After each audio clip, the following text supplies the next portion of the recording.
Well, greetings and welcome to Stunthangar Video Hangouts. My name is Charles Carter, and I will be your host this evening. I want to extend to you my gratitude for you watching these Stunthangar Video Hangouts. If you are watching this as a replay, I want you to know that I do host these live YouTube live streams every Monday and Friday starting at 6:45 p.m. Pacific Standard Time. So please make a note of that so you can be part of or watch the live stream. Now, if you must be a registered Stunthanger Forum member to find the link to attend the after party. We have an after party that follows the live stream, which is sometimes better than the live stream portion. Now, here at Stunthanger Video Hangouts, we talk about building and flying model airplanes, sport flying, competition flying, and what you've been doing lately. To join our conversation, if you are already a member of Stunthanger Forum, you can find the link if you scroll down to the section called At the Bench. Now, if you're not a member, please register at stunthanger.com/SMF. That's stunthanger.com/SMF. That's Sunset Michael Foxtrot. And you must place a space between your real first and last name when you register. You must also use a valid email or Sparky. The proprietor of Stunthanger will not approve you. Now, if you're inclined to not come in and just enjoy watching us on YouTube, wonderful, fantastic. Please enter your questions or state your comments in the chat box, and I'll do my best to make your comments or questions a part of the show. Understand, sometimes I can't get a word in myself, so be patient, and I will ask our illustrious panel your question or state your comment. Now, if you find Stunthanger Video Hangouts or the many building videos that Sparky does on this platform informative and enjoyable, please give us a thumbs up. Please subscribe and share the videos and comment. That also helps, and that helps the channel grow. Please consider joining our YouTube channel memberships, which start at just $4.99 a month, which is less than 17 cents a day. That's little pennies.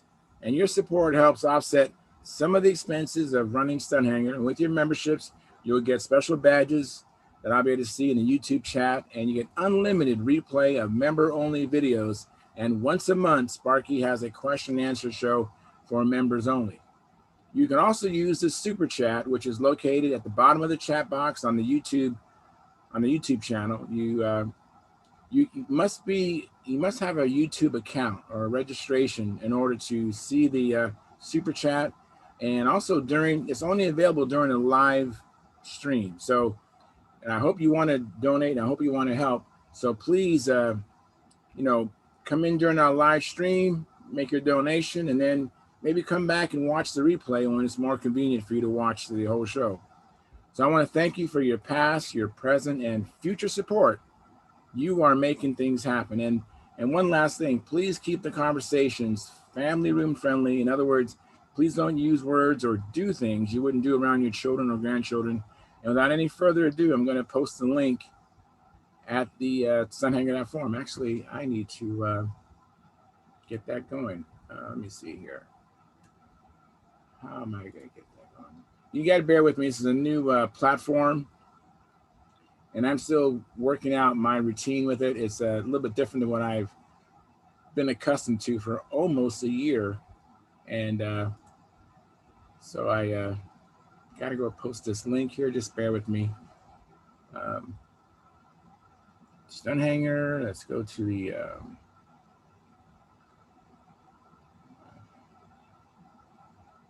at the bench. So if you're a registered member, I'm getting ready to post the link.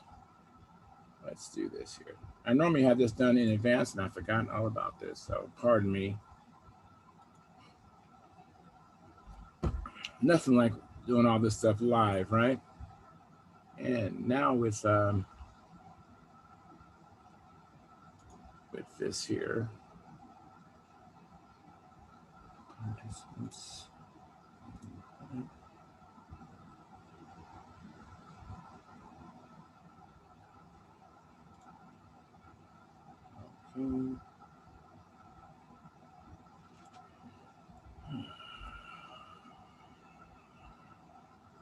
I hope this link works. Let's see. I posted a link.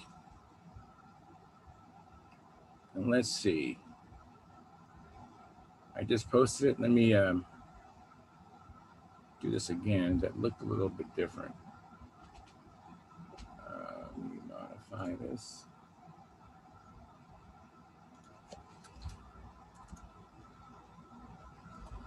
Oh, there we go. It looks better. I copied the wrong thing. So when you come in, I guess it's the same thing. Okay, that'll work.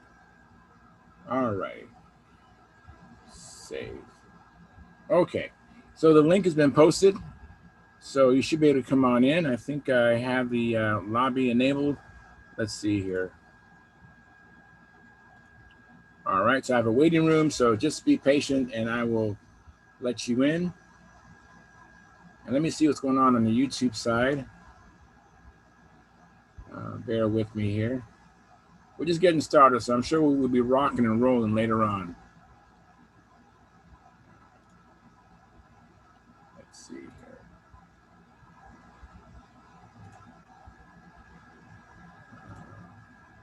I'm gonna have to edit out some of these quiet parts here. Let's see how I get to that. All right, there we go.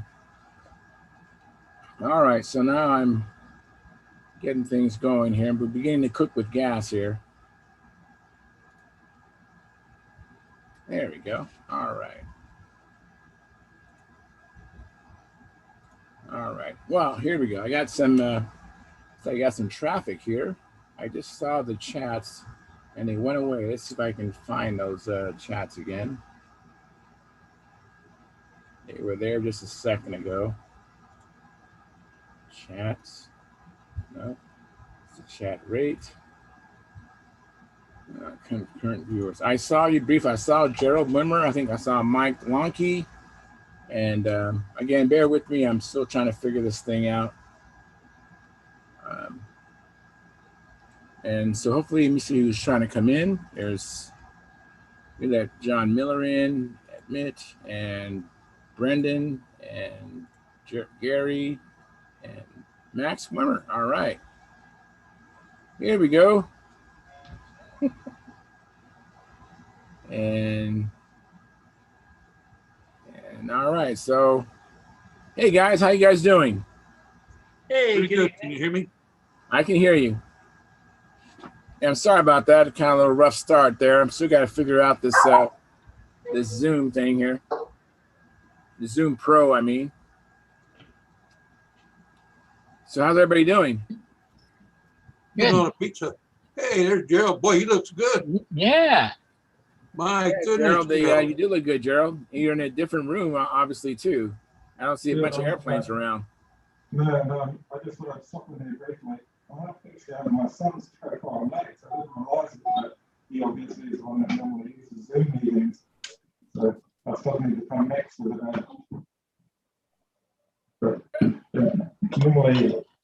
normally my wife's working at home some days and I can't commit. She needs to bandwidth. Other days, it's just like if we're busy on Saturday, I can't come in on Friday night. So using the opportunity to come in now anyway. Well, I appreciate you coming in. And Gerald, it was kind of hard to understand what you said, but I appreciate you coming in. If he does a mic test, he might be able to pick that up a little bit. Oh, okay. Mic test. Oh.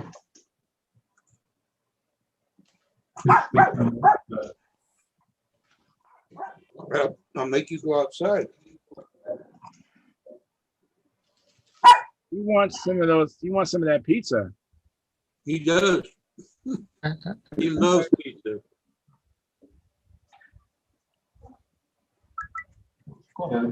I thought for a change I'd go. Hey Jeff. Right now. Jeff Riley just relayed a message to me that the chat is disabled. Thank you, Jeff. I was trying to figure out what was going on. Yeah, let me see if I can fix that. That wasn't my intention. Let's see here. How can I enable these things here? And now Sparky's. Let me. Hey, Sparky.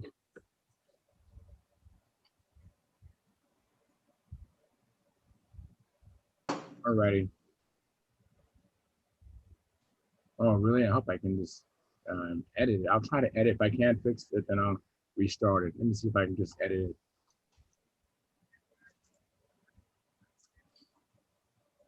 Oh, then it won't let me either then. So when you restart it, how do you, so I got to edit it first before I do the live stream. This is totally different than what I'm accustomed to.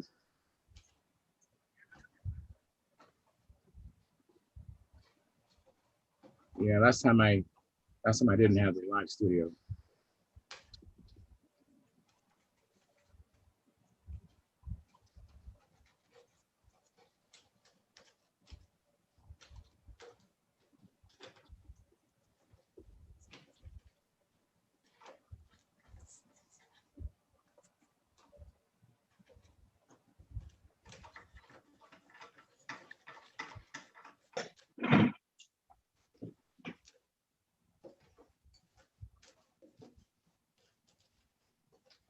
Yeah, unfortunately, I can watch the chat on another tab on YouTube.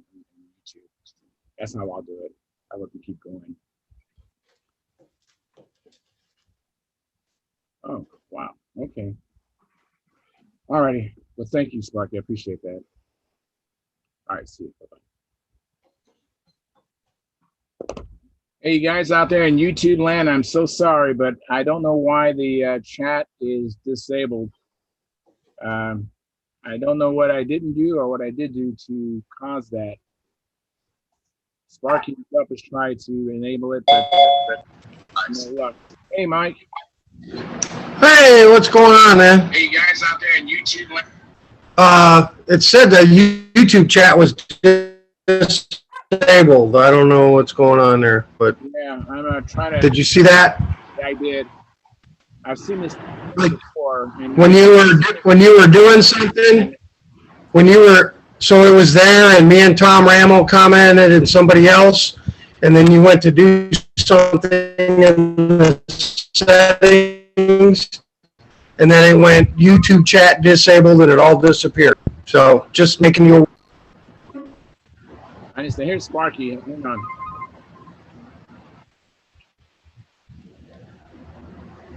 Hey, Sparky.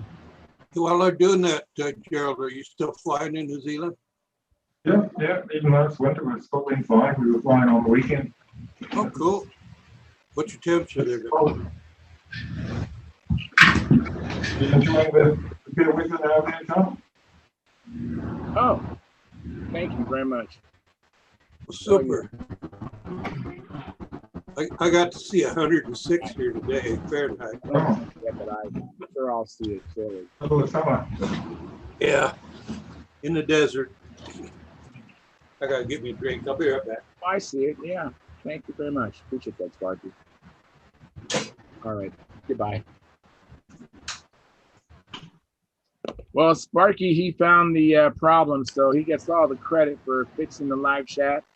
I don't see the live chat yet, but hopefully I'll see it. But I do see that it's enabled. And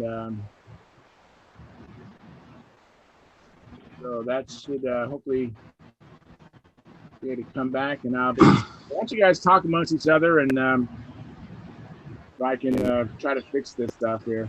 Okay, I actually have a question for you, Charles. I got a question. Is there a way to manage your video quality on this like there was on 8x8? Like, how do you? That is a good question. Can you do that or not?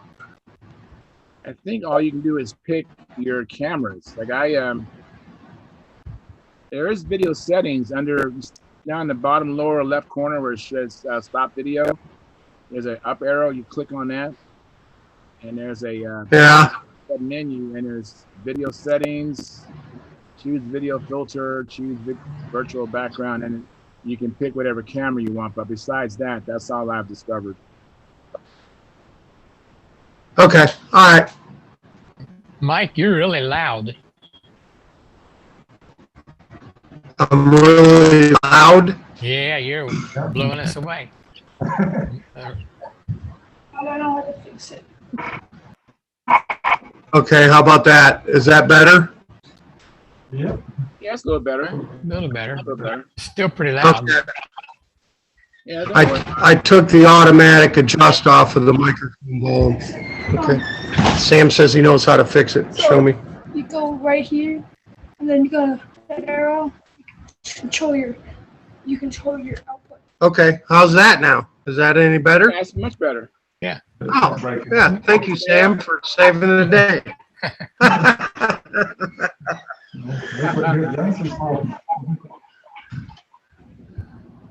I'm sure trying to figure out the chat. So you guys, if you guys can talk amongst yourselves, that'd be great. Charles, the chat showing now. When I went back and I checked on the YouTube page, it is showing. On the YouTube page, it's got El Ferreira and Craig and Peter. Yeah, but normally I view the chat conversations inside the what we call the YouTube studio, and that's Sparky put a note. He said he's not showing up there for the studio for some reason.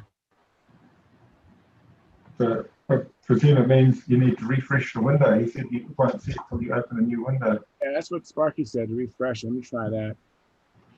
Yeah. Hey, Gerald, your audio sounds a little better, but it's very bassy. It's just very deep and bassy. I don't know if you have any settings where you can like crank the treble up, but it's very, very deep, and it sounds like you're Muffled. in a can or something. You know what I mean? Okay. But it's better than it was when you first came on. So maybe see if you can play with your microphone settings a little more. Your picture is awesome, though. Better than it's ever been. Yeah, but his hair is not as good as my hair I had at the after party.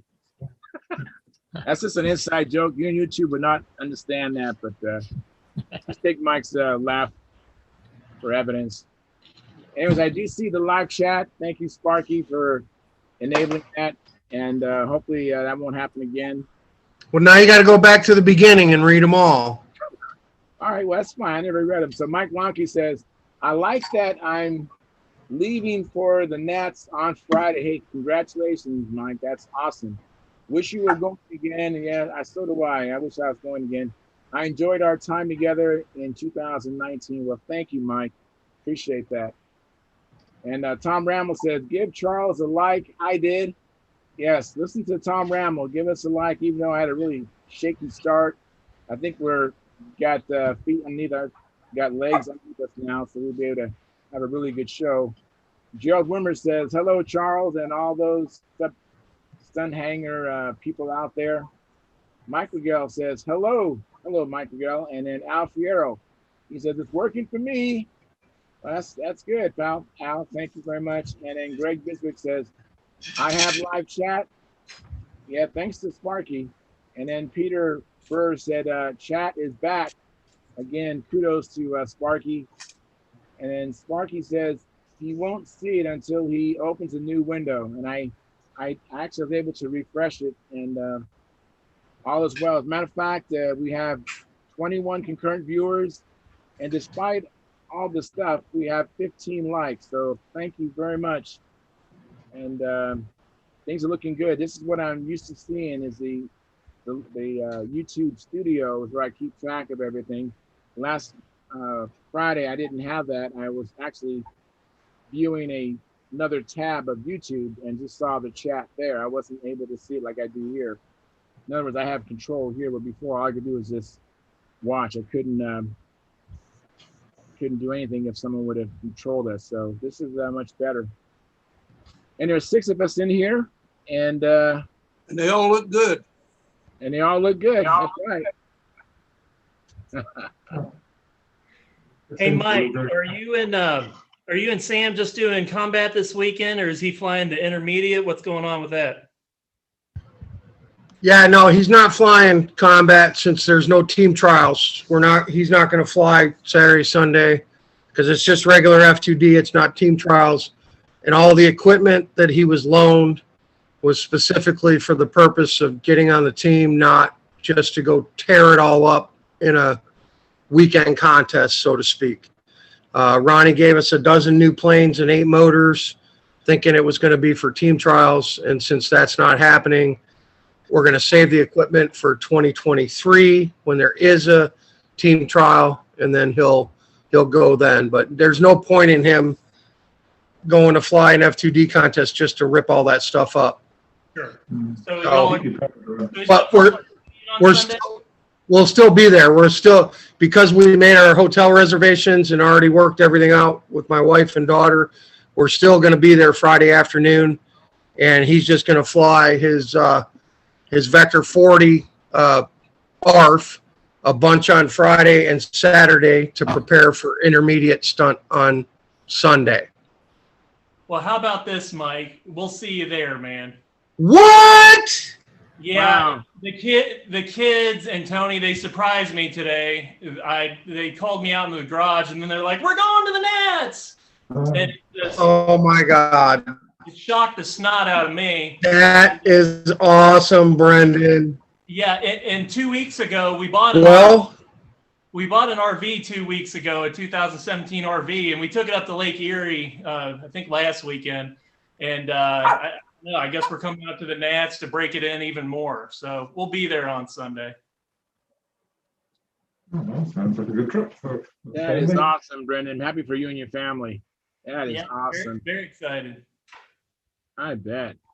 Mike, you froze up. Yeah. So look- excited he lost it. yeah, that's great.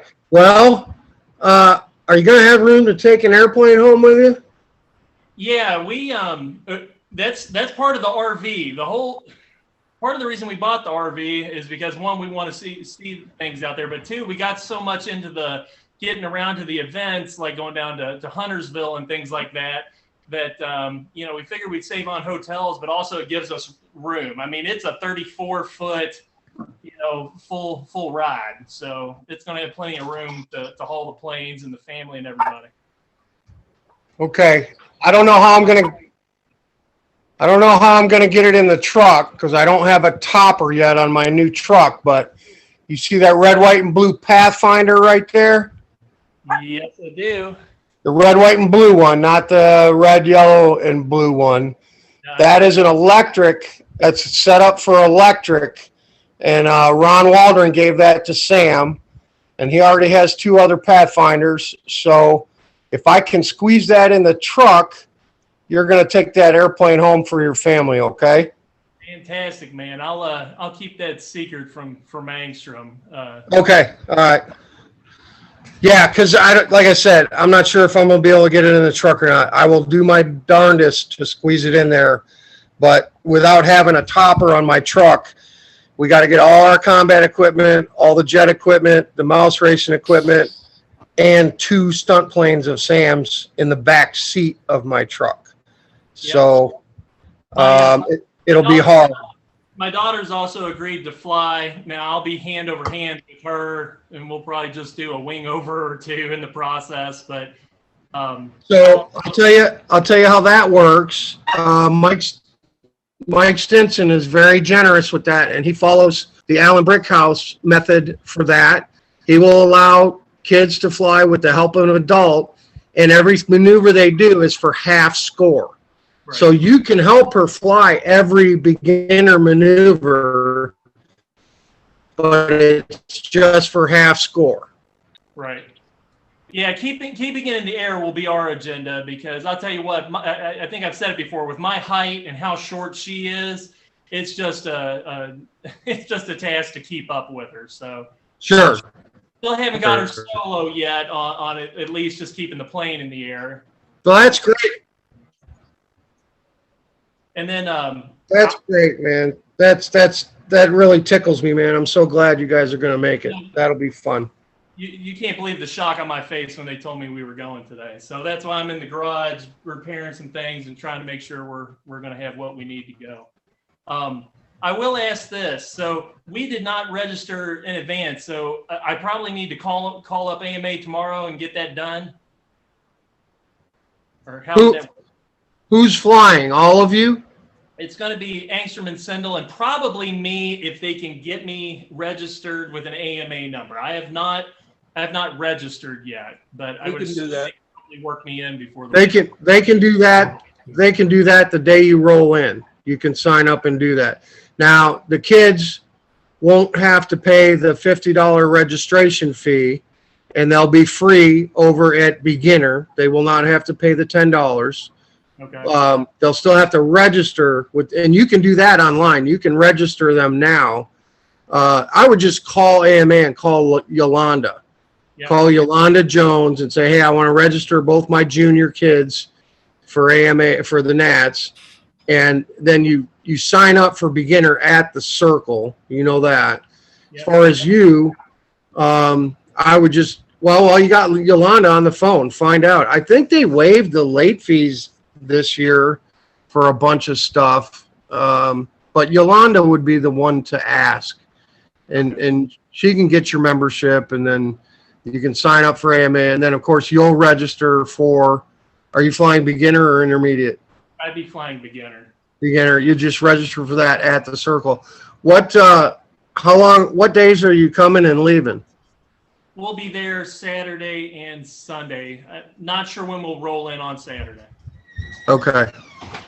Well, I was going to say I could try to squeeze a few more beater combat planes in the car, because I would sure love to put one in Angstrom's hand. Hey, Sam, the Ebrenses are coming to the Nats. They just decided. So we're going to see Angstrom and Sindel and Tony and Mr. Brendan.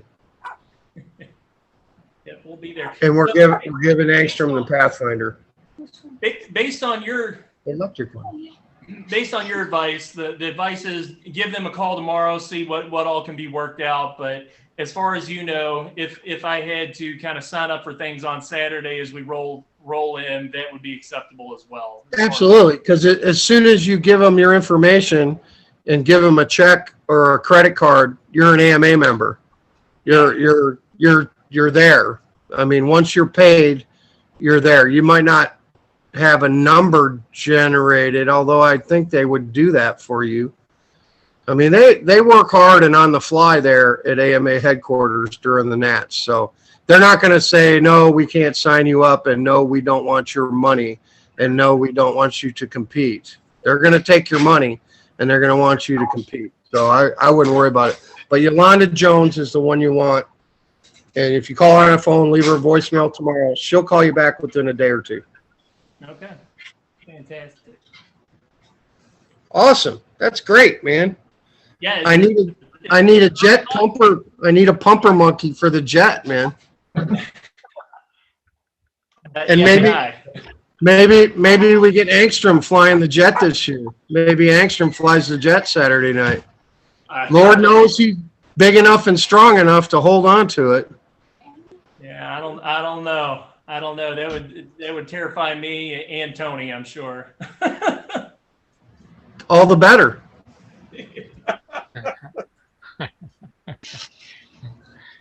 Well, it's a good memory. Yeah, let me interrupt you guys on the chat box just a second.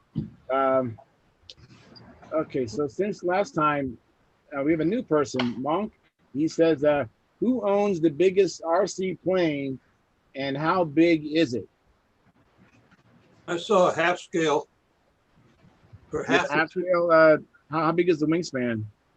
it was like 16 or 18 feet. Well, that's pretty darn big. Wow. Yeah, you could put a small child in there and float him around. Anybody have a bigger RC plane than that? Gerald or Mike? Or Brendan? I don't know. I don't know. There's some pretty big ones out there, and they're getting so big that it's stupid and dangerous, to be honest with you. Yeah, I'd agree with that. They are just huge, some of them. They're really like light aircraft. Yeah, I think, when they got to third scale stuff, quarter scale used to be huge in the 80s and 90s, and then they got to third scale, but now they're doing this 50% stuff, and it's just, they weigh 100 pounds, man, and they're ridiculous. It's just, It's like a real airplane crashing when it crashes. I think it's dangerous and foolish. The third scale stuff, even though it's big, I think that's kind of, for me personally, that's like the limit. 30% of a real one. But you start going 50% or 60%, it's another ball game. Did you, Mike? Did you see that? There was a video on a couple of years ago with some people. I think they were in Switzerland, and they had a 23-foot long. I think it was 23-foot long Valkyrie. The B-70. Yeah. Not the B-70. What was the jet that France had? The the Concorde. Yeah, I think it was either 19 or 23 feet long, and they flew it. Wow. Well, you guys, let me continue. I think we answered that question from Monk. And Monk says, this is for you guys. He says, hey, Stunthangar, great channel, great people. I agree. I think we have some pretty neat people here. Thank you. And Dennis Adamison says, cannot join in tonight, but left a like for Charles, the chat crew, and other watchers. Thank you very much, Dennis. And then Monk says again, anyone have a plane with a camera on it that you can fly it in first person view, like a drone, where you watch a screen? Yeah, there's tons of YouTube videos of that stuff. Yeah, there's a channels in my subscription list, and I think even what's the guy who does juggling, the clown? Howard? No, that's good too. Smug, that's Smug. I know who you mean. The guy from Minnesota. Yes, the guy from Doug Emery. Yeah, Shug. Yeah. Look up Shug Emery. He has a YouTube channel. He has quite a few videos on camping, but he has a lot of videos on flying control line. He has a lot of POVs, and so that's kind of neat. You might want to check that out. And there are others. I know. I'm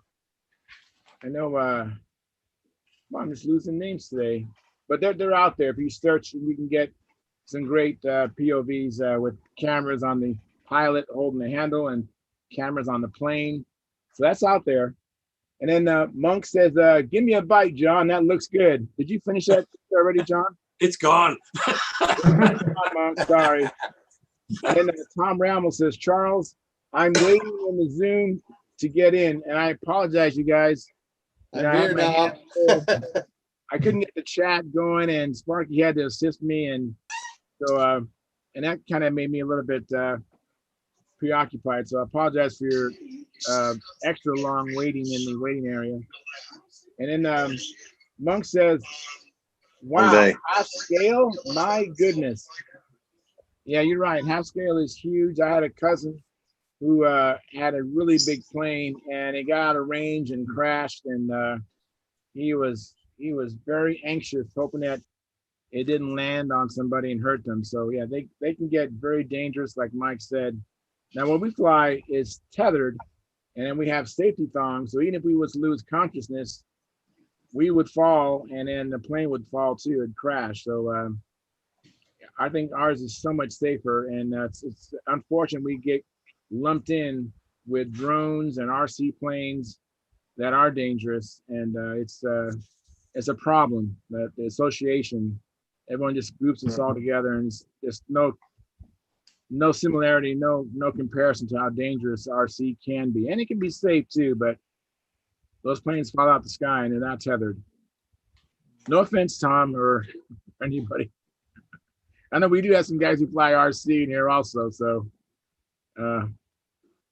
anyways. There's more risk, yeah. Hey, thanks for coming in, Tom, and thanks for coming in, Carl and Phil. Appreciate it.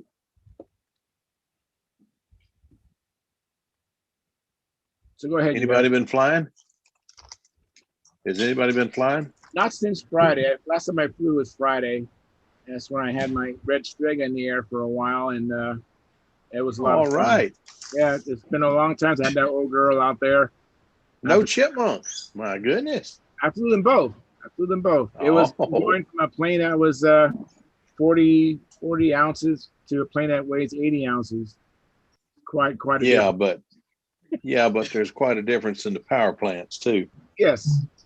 Yeah, I got the 81 going, and like I shared with John last time, I don't know if you heard me last time, but I tried some cold plugs, and Yeah. it worked really good, except for just getting it started for the first time. And Sparky recommended I use some lighter fluid to prime it. And I I've haven't. got a 51. I've got a 51 like that, Charles. I go out there. It can be a warm day. It can be a cold day. The first time you start that thing, you got to have a shot of lighter fluid. But after that, it starts first flip. Some motors are just weird. Yeah, but I really like the motor run with the cold plug. I can't wait till John gets a chance to try it and see if he has similar results, because I thought the motor ran better. Now this is a I new want to. motor. My other stock 81 is, I'm the second or third owner, but the one I had on the Red Striga now is a brand new motor. It still has less than 5 flights on it. I mean, it's a new motor, so it has. It's not broken yet. Yeah, it has super high compression, and that cold plug just works awesome. Now the older stalker, I can use medium plugs and no biggie. The lower compression. Are you flying zero nitro or are you flying at Yeah, 5%? zero nitro. All right. Yeah. Zero You nitro. find if you hear caster. If you hear of an 81 for sale, please let me know. I'm interested in a used one. Tom's having trouble getting new ones, so I don't know. Anyway, sooner or later I'll get one. You can get new ones on Control Line Parts. You go to Control Line Parts, they have them. Oh, okay. I didn't know that. I'll make a note. Control Line Parts. Now, maybe there was an agreement. I don't know. I can't speak for Tom, but maybe that's why. I don't know. I can't speak for Tom, but they're on Control Line Parts. Gerald, did you say something? I was just going to ask Charles, you said the earlier one didn't have problems with a medium heat plug. Was it lower compression, your earlier Stalker 81, Charles? So you think maybe the compression was limiting, making them have to go to a colder plug? Just wondering if there was a noticeable difference in compression between the two 81s, Charles. I think his engine is new and isn't broken in yet, and it prefers that colder plug. It'll probably go to a medium once he gets it broke in and a little bit of time on it. It was very interesting just hearing. I was listening to the video from Friday, and it was very interesting to hear how it did improve his run. Yeah, we got rid of any pre-ignition. Yeah, I've never had a problem with pre-ignition or anything, but like he said, engines are funny, Well, what Charles may not remember is that when he first tried to start the motor, he couldn't get it started with the cold plug. Then he put a medium plug in it, and it fired right up. And after he ran the motor, then he changed the plug back to a cold plug, and it started just fine after that. So. Yeah, that goes along with what I think Phil said. So. Well, what's the difference between the lighter fluid and nitro? The lighter fluid, let me see now. I was told this one. I think it is the fact that the lighter fluid has more BTUs in it than the nitro or the methanol. Okay. And so it's like running gasoline. Gasoline, for instance, you got a tank you can't change the size on, and you went up or down in altitude. Usually it's down. And you couldn't get enough fuel in there to do the whole pattern. I've had that happen to me coming from where I'm at 4,000, 5,000 feet, go down to the coast, and I can't get enough fuel in the tank to do the pattern. So what you do is you take a tablespoon of Coleman camper fluid gas, white gas. You mix it in with your fuel. It'll extend your run. It's an old speed flyers trick to be able to get enough gas to do their speed trip. Also, I think it gives them more power because the BTUs in gasoline are higher than the alcohol also. Now, the BTU, that's a lot different than octane though, right? I'm not a fluid engineer. I couldn't tell you on that. Okay. I just think that you get more power and you get a longer run because it gets the power for the gasoline without having to burn as much fuel, apparently. Yeah, yeah. All right, thank you. You bet. Charles, do you see that Mike has his hand up? Mike, where are you? Sorry about that, Mike. No, that's all right. That's all right. Y'all finish what you're doing. I just had a question for Phil. Phil, you're coming to the Nats, right? You're not. No, I'm not coming. I was planning to, but everything has kind of fallen apart in the last few days. We're having a. Okay. I didn't get the plane. I was gonna bring that. stuff. Yeah, I was gonna bring Yeah. that kit and motor, but that's not necessarily a bad thing because that gives me like 2 more More square room. feet of room to bring Yeah. something else. Okay. All right. Did Well, you- I'm did sorry. you ever We're get- gonna miss- Well, I'm sorry. I'm going to miss it too. I had planned to go until I think Say Friday again? nights when I had planned to go until Friday night, but it all has kind of fallen apart. And today's been a nightmare. So Okay. it's one of those things. But I'll see you at a contest here pretty soon. Yeah, you'll Just see hang me on to at it Canton or Huntersville, one of the Mhm. two. Yeah, we'll see you one of them. Okay. Yeah, it's been a mess. But anyway, we'll get it straightened out. All right. Did you ever get your camper cover? Nope. Nope. Not yet? No, I'm not getting it till after I get back from the Nats. No, they say no. There's no resin to build any. They have no resin and no fiberglass to make any. So my 12 weeks, 10 to 12 weeks is going to turn into like 16 to 18 weeks before I get Oh, it. brother. And it really stinks too because, you know, we like to bring a lot of stuff to the Nats just to, you know, and we're going to have to pare it down a little bit. We'll still be able to get our combat, Yeah. our jets, our stunt. But I really wanted to bring all those free flight models that I built this winter, all that stick and tissue stuff and Yeah. all those hand launch gliders. And Sam wants to bring, well, we are bringing his RC biplane that Santa Claus left him. We are going to bring that, but we're not going to, and you know, the Cox helicopter, the free flight helicopter, and Mm. you know, the platters and Those just are all fun. the other junk that we like to play with when we're there. So we're going to have to pare it down a little bit, but Yeah. we'll squeeze enough fun stuff in there for the week, you know. Oh, I'm sure you will. You're a party at a contest anyway. You and Sam are a walk-in party. They're a lot of fun. A little crazy, but a lot of fun. A little crazy is a good thing. Man, we go to fly. We go to fly. They and- do. They stay busy flying too. Let me tell you. Guys, let me interrupt again. Monk says, wow, half scale, my goodness. And then Mike Legel says, what about engines in the 35 to 45 range? Where are you buying them? Oh, they're all over the place. You can get them from Brodex. You can get them from RSM, I believe. Is it still called RSM? Yeah, RSM too. Yeah, you can get it from Tom Morris, or yeah, I think he's still making it. You Selling. mean Tom Dixon? No, Tom Morris, then Tom Dixon. Tom Morris sold his business to Oki Air, but he kept the building, the thing where he would build. He kept that, and he's still operating that. I don't think he's advertising it, but he's operating it. And there are others. Don't forget Walter Umland. If you got the cash for it, you get the best kit you ever had. The question was regarding engines. Oh, the engines. Where do you get those? Oh, Yeah. they're available. Enya, let's see, for new. Enya, OS, Super Tiger. I think they're still making 35s and 40s. They're stalkers. They're I guess the final say on the old cross-flow scavenged engines. They made them about the best as they could make them ever run. And then there's what are the guys making the piped engines? Oh, Rojet. Randy still has a few that come in now and then.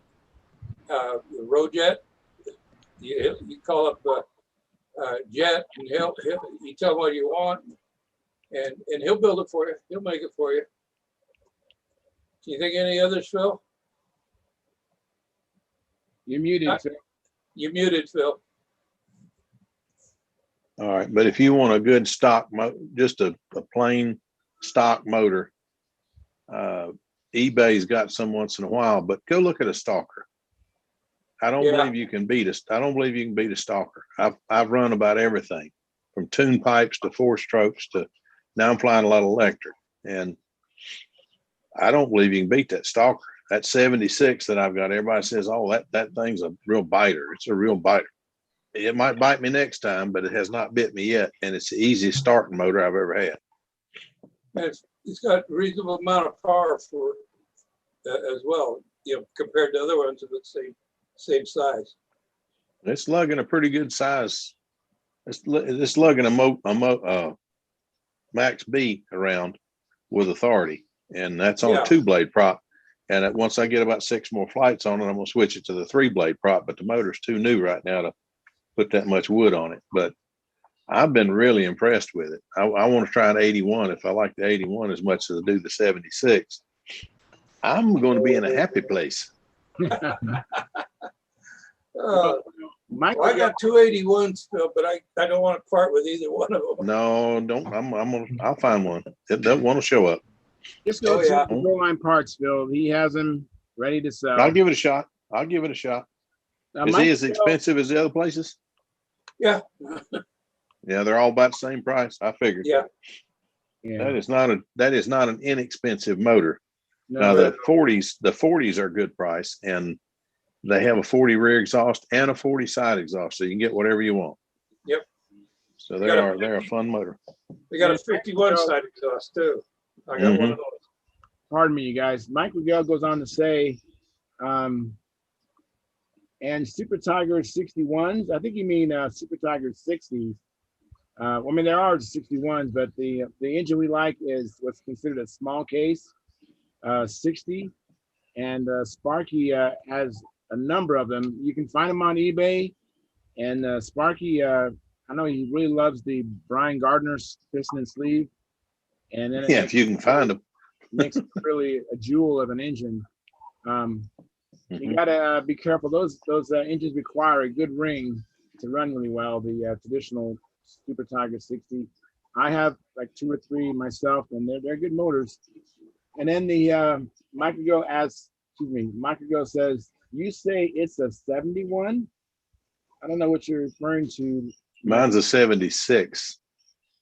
76. And I have an 81. I have several 81s, and John, you have both, right? 76s and 81s, John? No, I got 2 81s. I don't have the 76. But I got about 4 40s, and I sure like them. Yeah, that 40 is a beautiful motor and easy to start on 0 nitro. Think about the money you're going to save. People kept telling me they didn't have it. People kept telling me they didn't have any power, West Coast guys out here, and they get in there, they got their magic screwdriver and grinders in there and that. And I showed up at a meet and outflew the one fella. Not outflew him, but I mean, the plane performed better than his plane. And they're both by the same designer.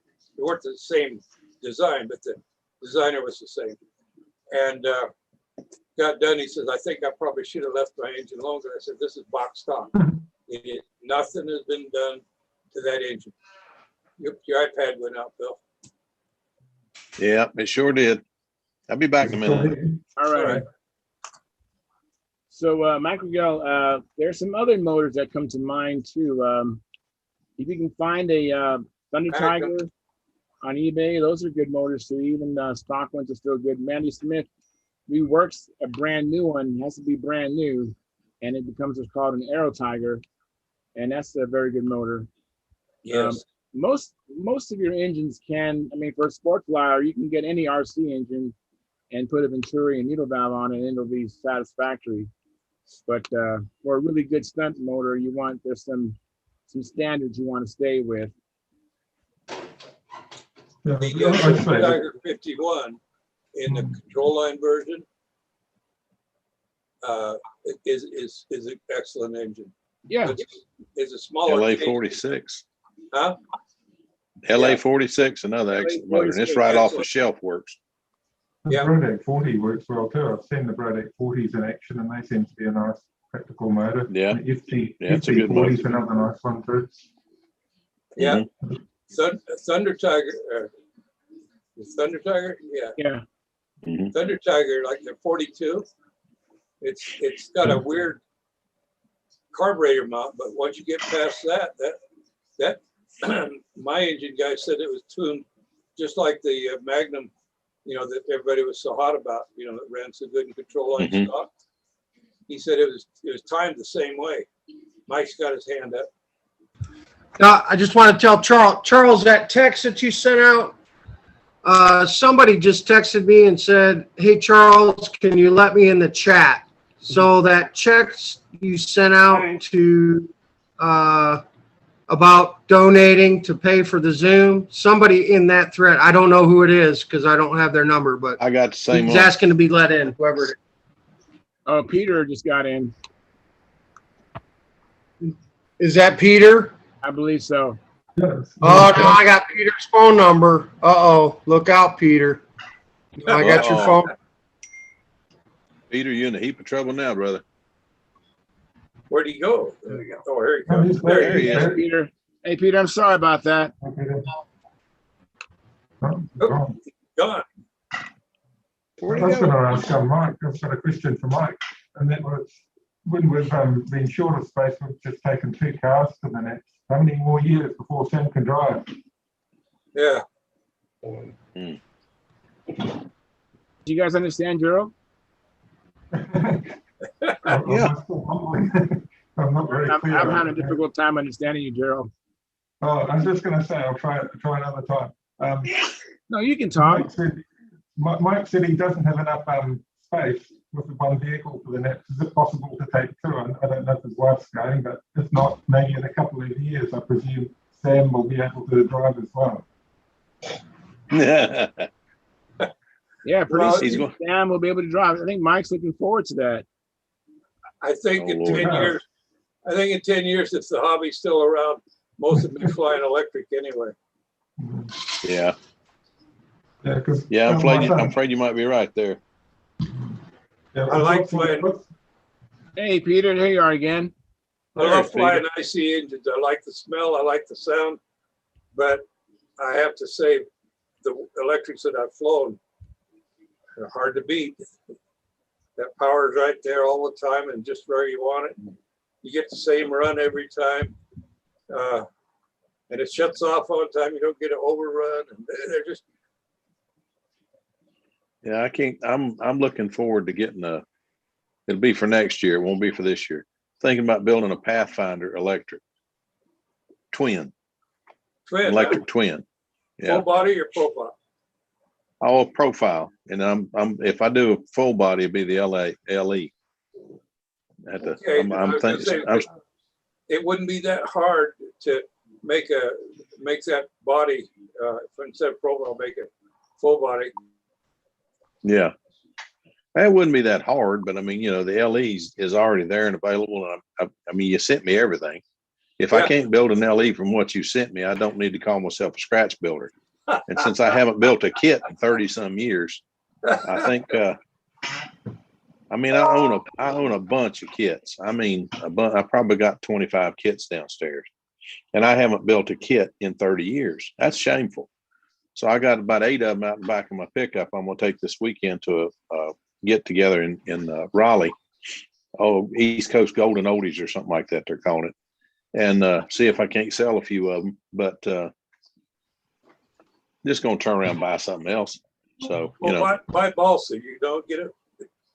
Yeah, you can't buy balsa right now. You can buy oak, but you can't buy balsa. Well, what is Okie Air selling? He's got good prices on his still. I checked him. I don't know. I've got to find out what he's got, but if he's got some good balsa, because I'll tell you what, I looked at a kit today, one of my kits. I wanted to look through all of them and make sure that they were all there. And I opened one of them up. It was an Aries. And I'd never seen an Aries that had such a skinny little leading edge and the whole wing's real thin. I kept thinking about what Trayan said about an electric. That thing ought to be an excellent electric. But the thing about it, wing tips are so light. All the block balsa is so light. I had $100 on that kit. I said, I think I might hang on to this one. Oh, there's Peter's LE. Peter's LE right there. That's what it is. It looks good. Yeah. But I tell you what, it's some of these kits that in the olden days I said, I'll never build this or whatever. I'm looking at the balsa in the kits now and thinking, hey, dum-dum, you've been scratch building when you should have been building some of these kits. Well, laser cutting. Didn't Sig get a huge order of balsa from another supplier? They did, but I haven't seen them selling any of it yet. You might. Well, they're probably selling for putting their kits together, but you might want to call and talk to them and see if and when they're going to start selling balsa sheets then again, because I think they'll have contest balsa come out of that. It'd be nice if you don't use it all up. I got in an order. I'm not going to say who it's from, but I got in an order the other day, 65 sheets of balsa in different sizes. And there might be 10 sheets in the whole shipment I can use. Oh, I mean, you talk about heavy. Holy smoke.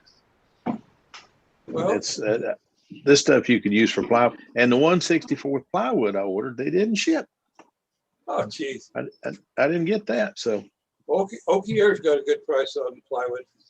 yeah, I'm gonna call him. I want to order a fancier handle and a Does he have something else. He doesn't have the fancier handle. That's He's got them. Does he? Fancier handle? Does he? He's got them. He's got them on his website. I looked on there. They were based on looked like Tom Morris's handles. That's what he shows. Well, that may be what it is, but he calls it a fancier handle. I have 2 fancier handle kits downstairs, and I have not built either one of them. I need to build them, but I built. Oh gosh, names are sliding. The guy from Florida, Smith Brothers. I built 2 of their handles. I have a third one. I like those. Those are nice and light. Has anybody heard from him? How's he doing? Haven't heard from him for a week or so. Well, last Friday he couldn't stay on late. He was going to go flying the next day. Yeah. But he is all right now. Yeah. Okay. Well, Sparky had said something about somebody that needed our prayers, and I called Jim Lynch. Jim Lynch. Yes. Well, Jim's fine. Oh yeah. You know what Sparky said? Jim Lynch said, "Thanks for all the prayers. He's doing well." That's he's right. doing. Yeah. He said he was doing well, but we it had already been 2 or 3 days, and then I called to see how he was doing. I called Charlie Reeves, and I couldn't get Jim, but I called Charlie Reeves, and Charlie said, "No, Jim's doing fine. He's doing fine now." So anyway, I'm glad to hear it. I was worried it might have been Jim Smith because I didn't, Sparky wasn't real specific who it was, or I didn't understand anyway, which is pretty simple for me lately. I'm missing out on a lot, but I've misunderstood a couple of things lately, and I'm gonna have to learn to listen better. Yeah, but anyway, I have a couple of friends that are mutual friends of us. I don't want to say their names, but pray for them. You could just pray for them too. So I'll tell you what, there's a bunch of them need it. What you got, John? Well, I just wanted to ask. It's been so long since we've had Gerald here. I wanted to ask him how his boys are doing today. Oh, thanks, John. They're doing very well. Otto's flying a much better pattern as he gets older, but Max is still struggling with his inverted. He's sort of working on it, but occasionally he does his letter 9s. He just tries a bit too hard at times, and but yeah, he's doing better. But it'll be a while before Max has mastered the whole of the sportsman pattern, whereas Otto's doing it a lot better than what he was a year ago, and he's enjoying it a lot more. That's good. That's good. We've got a combat contest coming up, not this weekend, but next weekend, and Otto's keen to compete in that as well. So I've been putting all my other projects aside and trying to fix up combat wings and make sure we've got a good fleet of combat wings that we can fly in the contest. he doesn't like flying with pacifiers. He prefers to run a hard tank, so I set them up with muffler pressure and a hard tank. And if I use a bigger motor, the 25 rods they're using 15s, and it compensates for the back pressure of the muffler. But it's just easy for him and his brother to start. They can pick up the model without having to refuel the pacifier. They hate getting sprayed with fuel. One time I was just covered. I had like 3 pacifiers all going over my chest one day when we were flying, and he just said, I just hate the pacifiers, Dad. I just prefer flying a hard tank. So that's what we do. Well, was it Otto that was doing the cartoons? It's Max. Max's younger brother is keen on the cartoons. He's always drawing the cartoons. I'll have to post some more, but sometimes they're a little bit too political or a little bit too harsh on some of the people that he draws them on, and I can't publish all of them. But yeah, he likes drawing cartoons of the people we fly with, and it's one of the great things with flying with a big group of people. They get to meet a lot of people, all different ages and stages and different temperaments. Mm-hmm. Well, he's liable to become a political cartoonist, you know. I know, yeah. There's a lot of money in that. Yes, there is. Yeah, he's quite happy to just sit there and listen to politics on the radio, so he can pick up on what's happening in the world. But yeah, he's a character. And, well, he's got the skills, Gerald. He's got the skills. Hey, Tran. Hi, Tran. So yeah, keep him going, motivate him. Both of them. If you want to learn what's going on in the world, listen to the BBC. Don't listen to American news, because ours is so tainted it's not even funny, and they don't tell half of it. BBC, it's weird. I can listen to the BBC and learn stuff that's happening here that I can't learn locally. That don't make sense to me, but hey, what do I know? Similar, there's a lot of bias in the media, and we get the same thing here. If we listen to BBC or we listen to Fox News, we'll often hear things that we'll never hear here, because you only really hear one side of the argument the whole time. So we tend to scout around the different channels, or look at the Taiwan news, or the Japanese independent news, or whatever, just to get a feel of what's happening in the world, because we're on our little island castle and in our own little land. So it is quite nice to look at the internet and look at what's happening overseas. And it's the same with the air modelling. You sort of feel like you're left out if you don't look at what's happening overseas. Yeah. Guys, let me interrupt. Hang on a second. Go for it. Says, I got some balsa from Balsa Wood Inc. I haven't checked the weight, but the price was good. Mike Rigel, if you go to stunthangar.com, at the top of the banner, there's a balsa density calculator. It's really easy to use. You just take the measurements of your balsa and then plug it into the calculator it has there, and it'll give you the density. And then you can kind of just sort your wood based upon density. And that's a nice little tool to have. So hopefully the price was good, and it was good wood. I hope that for you. And I hope so. Yeah. I'd love to start hearing stories of people getting some good wood again. Well, check with Honea and with Okier. Oh, okay. I forget his first name. His last name is Honea. It starts with R. Russell, I think. Russell. Yeah. Check with Russell and check with Sig, because I know Sig got that whole shipment. I mean, they found a grower that wasn't selling to anybody else, and they bought everything he had. Well, that's cool. Where's Len at tonight? Yeah, where is he? I ran across a picture of him on what's the photographer's name that goes to most of the contests? He went to Brodax a lot. LOL. Yeah, he posted yesterday his photo bucket for the 2014 Brodax and many others. And I was looking through it, I found a picture of me and my little dog, and he titled it John Miller with his ARF. Well, I wanted to see Len because he built heavy airplanes. I keep trying to figure out why this airplane weighs 80 ounces, man. I can't figure it out. I don't know why it weighs 80 ounces.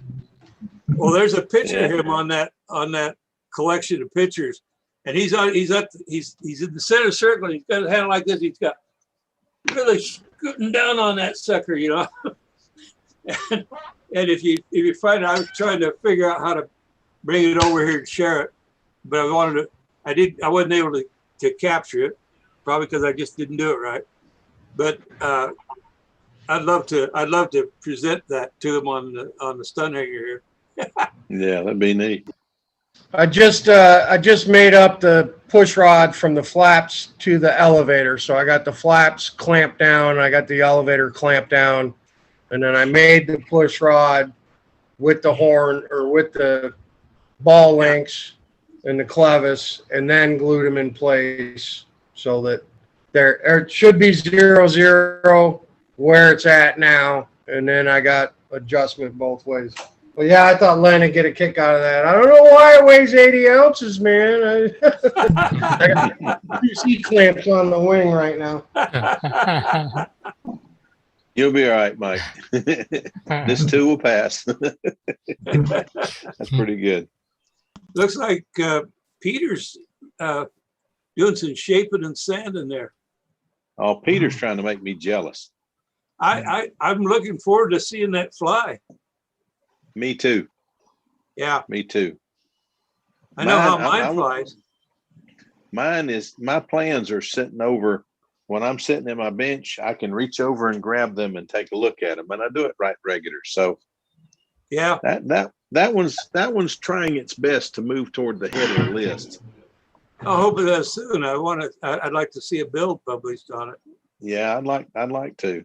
I'd like to get it built. I'm working on a ringmaster now that's painted up like it's gonna be painted like my Stuntwagon 30. Everybody says you need to use that plane more often. Like the places we fly, most of them land on grass, and it won't land on grass. Yeah. So I'm doing a ringmaster up, and I'm trying to do it with the see-through wing, or yeah, A-line dyed tissue, and I got it painted today. It was supposed to be yellow like the Stuntwagon. This stuff is fluorescent. I mean, bright. You think I'm kidding? That sucker is bright. Hey, that's good though. It'll be easy to see, but how long will it last in the sun before it fades out? Aniline dye? Yeah. Yeah, probably last 6 months. Well, I'm hoping if I can get 6 months out of it, it'll be all right. But the rest of it will be painted red and black like the Stuntwagon 30. And I hope it's going to be all right. The whole center, only that elevator, I hated to even put it on because all you'll see is 4 little 1/4-inch wide stripes. That's it. And that's all the yellow you'll see. But the wing is that bright too. And well, when I shot it and stepped back and looked at it, oh my God, what have I done? So, well, anyway. Dave Fitzgerald. Oh, excuse me. Let me go ahead and finish for us. Bring that in. Go ahead, finish up. Oh, you're done? Okay. No, yeah, I was done. Dave Fitzgerald's first venture into modifying Ted Fancher's Trivial Pursuit to his design. Mm-hmm. He covered it with dyed silk spanner, and I don't know if it was blue and white, and that. And after the first year, it was gray and white. Yeah, Stargazer. Yeah, I remember that. Yeah, Stargazer. Yeah, that was pretty. That was the only thing I didn't like about that airplane.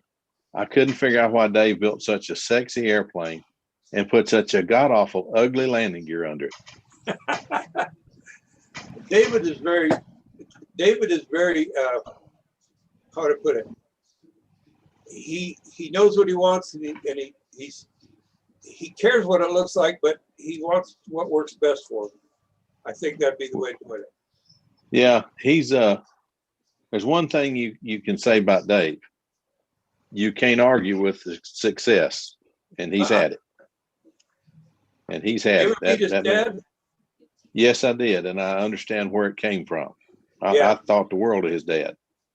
He's a good guy. There was four people I met at the Nats the first year that I went. His dad was one of them. I met Bob Gieske for probably the second time. It was the first time I ever got to sit down and talk to Bob Gieske. Al Raby was there, and I talked to him. I was building a Bearcat and I talked to him on the phone, but I actually got to sit down and talk. That was a blast. And Wendy Ertnowski. First time I'd ever met Wendy Ertnowski. And Wendy is an absolute, I mean, you talk about somebody that knows this stuff, but he is a cut up extraordinaire. That man's a mess. But he's a lot of fun to be around, as long as you're not the brunt of his jokes. That sounds like Paul Walker. Tough luck, man. Oh, yeah, really. Not gonna happen. Paul Walker wasn't the one that got me. The one that got me was the guy that he designed the primary force. I cannot think of his name, but Mike's work. He works Pratt. Mike Pratt. If you are ever somewhere and you see Mike Pratt in the swimming pool, unless you want to go swimming, do not try to shake hands with Mike Pratt. I know exactly what happened. You are going swimming. I'm telling you. I'm telling you, it was a mess. But anyway, he's a lot of fun to be around too. Mike's a party waiting to happen. It was a mess. Good guy. He is a good guy. Yeah. Those are the guys you want to be around. I told you what happened with Gordon Delaney in the '95 Nats at Tri-Cities. Didn't I? No, what happened? Well, he thought he saw a friend of his go into the little outhouse there. He thought he was going to give him a bad time. So he went up, and he's strong as an ox in his upper body. Believe me, he was anyway. We're all lost a little bit, but he grabbed that around like that, holding that door closed, and guy shaking the door down. First he said, "Who's over there? Let me out of here!" And he said, "Oh my God, it's Wendy Ertnowski." And then he was afraid to let go of the door. And it all worked out in the end. Wendy took it, like it was intended, but it wasn't intended for Wendy. Oh, I just got some bad news. Anyway, no, Wendy. I can imagine Wendy in that situation. That's like the story of Washington when they turned over not cutting down the cherry tree. I can't remember who it was. That was Washington. But yeah, that he cut down the cherry tree, but the one where the kid tipped over the outhouse. Oh yeah. He said, and the kid tells his daddy, "Well, I told you the truth. If Washington didn't punish his son for telling him that he cut down the cherry tree, why would you be so angry about the outhouse? We just had to set it back up." He said, "Well, I'm betting Mr. Washington wasn't in that cherry tree." So anyway, Yeah. I tell you, I just there's just so many stories from all these different contests and different things that and it's taken me a long time to learn it, but it's not the contest, it's the fun, it's the people. Forget about who won or lost. Just have fun. Yeah. Just go and That's have a always the blast. best part. Yeah, going to the Nets is always a great experience. It's not just flying, it's the going there, meeting everybody, getting in touch with all your friends. Exactly. Yeah. I met like Paul a Walker. pilgrimage. Yeah. I met Paul Walker at the World Championships, and I told him, I said, I'm trying to build an impact. And the problem I'm having is coming out god awful heavy, and I'm using good wood. So he told me some things to do. Unfortunately, most of it was too late in my build to do it. But one of the things I should not have done was made it come apart, fully take apart. I mean, I even went so far as mine initially had, you could pull a pin out and pull the flaps out of it. That's ridiculous. Don't even do that. But anyway, I had done it, and that plane was heavy. But anyway, it flew well. it always stunned me that it flew that well, being that heavy. But it weighed like 68 ounces. And he says, well, I've had them heavier than that. I thought, wow. If they're built to carry the weight, they'll carry it. You know. Well, I'm gonna tell you one thing. He hit on something when he hit on that design. That's a good design. But a lot of guys have flown it very well. Did I ever tell you the story about Paul Walker and the guy's control handle? Oh yeah, where he unhooked it. Unhooked it, put his back pocket, stood over on the other side of the circle. Oh gosh. The guy signals, gets the judges all click, and he gets it started real quick and adjusts, he heads up, runs out to the end of his lines. There's just the end of his line. No handle. I would have been upset. I'm afraid I might have said something if that happened to me. Paul's known to do little things like that. You know, oh Lord. You gotta watch your stuff when he's around. Oh me. Oh, I didn't know what happened to Walt Byron for an official flight. My goodness. Anybody know what happened to Walt Byron? He was no. He was a pilot from the 50s, 60s, 70s era. Last time I saw him, he was flying a Stuka, the Stuka, still Stuka. Mm-hmm. And it was camouflage colors. He was from Florida or Atlanta or somewhere in that southeastern corner of the United States. Excellent builder. Yeah. I saw him, the last time I saw him was at East Coast Golden Oldies when it was down in Tifton, Georgia, and he was flying that airplane. Was he? And yeah, and that airplane was it was the first one. So you're actually flying it. It looks like it's flying nose down all the time. Yeah. I couldn't fly it because it just looked too weird to me. It always looks like it's heading for the ground. Well, I just was wondering because I hadn't heard anything about him. And I neither. Still with us or not? I hope so. I don't know. I hope so. He's a great guy. I learned a lot from him, and he gave me sold me a couple of rods for OS Max 35s. That's all. What always goes bad in OS 35 is you know how you rods. fix that? You get a Super Tiger rod. I don't know which size engine it's for, but Super Tiger rod has got the holes to get the oil into the bushing area. Uh-huh. And they're stronger rods. Well, I'm going to have to look into that, but I've ordered 3 from Brian Gardner. We'll get not just rods, the whole kit. Fix them up and see if I can't get them going. But Brian builds some good stuff. If you ever want to make a motor go, Brian's got it.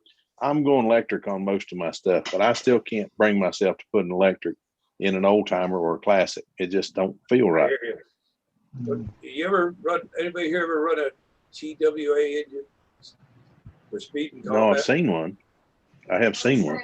Well, those were made by a fellow named Glenn Dye, and he was a local club member here in Salt Lake. Had all those equipment in his basement, and he built those engines. He also tuned engines, and I had my OS 35S tuned by him, and fixed up. Mm-hmm. And he put a little oil ring around just under the crown of the piston, and he replaced that. He took a little bit off the back of the engine, just kind of stuffed the crankcase a little bit, put that Super Tiger rod in it, did a couple other little things, and that is the sweetest running little 424 engine you could ever believe. Yeah, I saw Randy Smith one time took a. Let me think if I think of the name of this thing. Pipe cutter is what I call it. Tubing cutter, and he just made a mark around the OS 35S piston. I don't remember if it's in one place or two, but anyway, put the motor back together, and a previously worn out OS 35S made power like it hadn't since it was new. Yeah. I don't know how long it lasted because it wasn't my motor, but man, that thing ran good. Yeah. Belonged to the fellow that is one of Randy's buddies, and he judges a lot. Lives there in Atlanta, and he built his client, Ronnie Farmer. His claim to fame, as far as I know, he's an excellent judge. But he built a 7/8 size stiletto 35, and I mean, he does a beautiful job.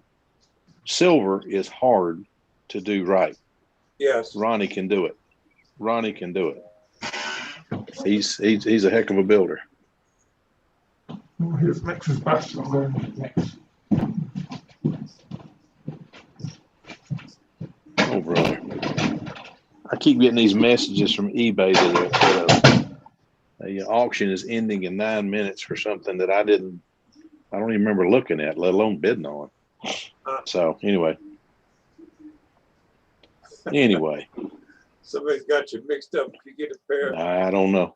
if you get Train, a how's your plane pair of, coming? ladies' underwear, you'll know. I'm not gonna Ew. make it for the Nats, so I'm canceling it too. You cancel it out, shucks. Trent. I was hoping you were going to make it. That's a Nah, I'm shame. not gonna make it. Oh, well. Next year, we'll both get there and see if we can't kick some fanny. Have some fun. Next year, I might even be there if I'm still alive. I hope so. I hope so on both counts. Yeah, me too. Yeah. Yeah, that'd Next, be a next lot of year, fun. yeah. Well, it all depends when it's gonna take place. Yeah. Yeah, Well, it's probably gonna be the same week it is this year, because next year they're gonna actually have the contest that they moved it back for this year, or at least that's what they're saying. Then they canceled. Yeah. Yeah, so they're going to do it again. Yeah. According to Dave. We're gonna get hosed again. So anyway. I'm thinking about just for next year is to tentative plan is to go and try out for the national team for Romania. Oh. Oh, me. And that's just from what I understand, they have the selection 1 week before the Worlds take place in Poland. Wow. So I'm considering it. 10 years, That's a 10 lot of years travel. ago, I thought I'd try out for the national team for Scotland. But that was 10 years ago. I don't think I fly that good anymore with 10 years off. Yeah. Hey, Tryon. Mm.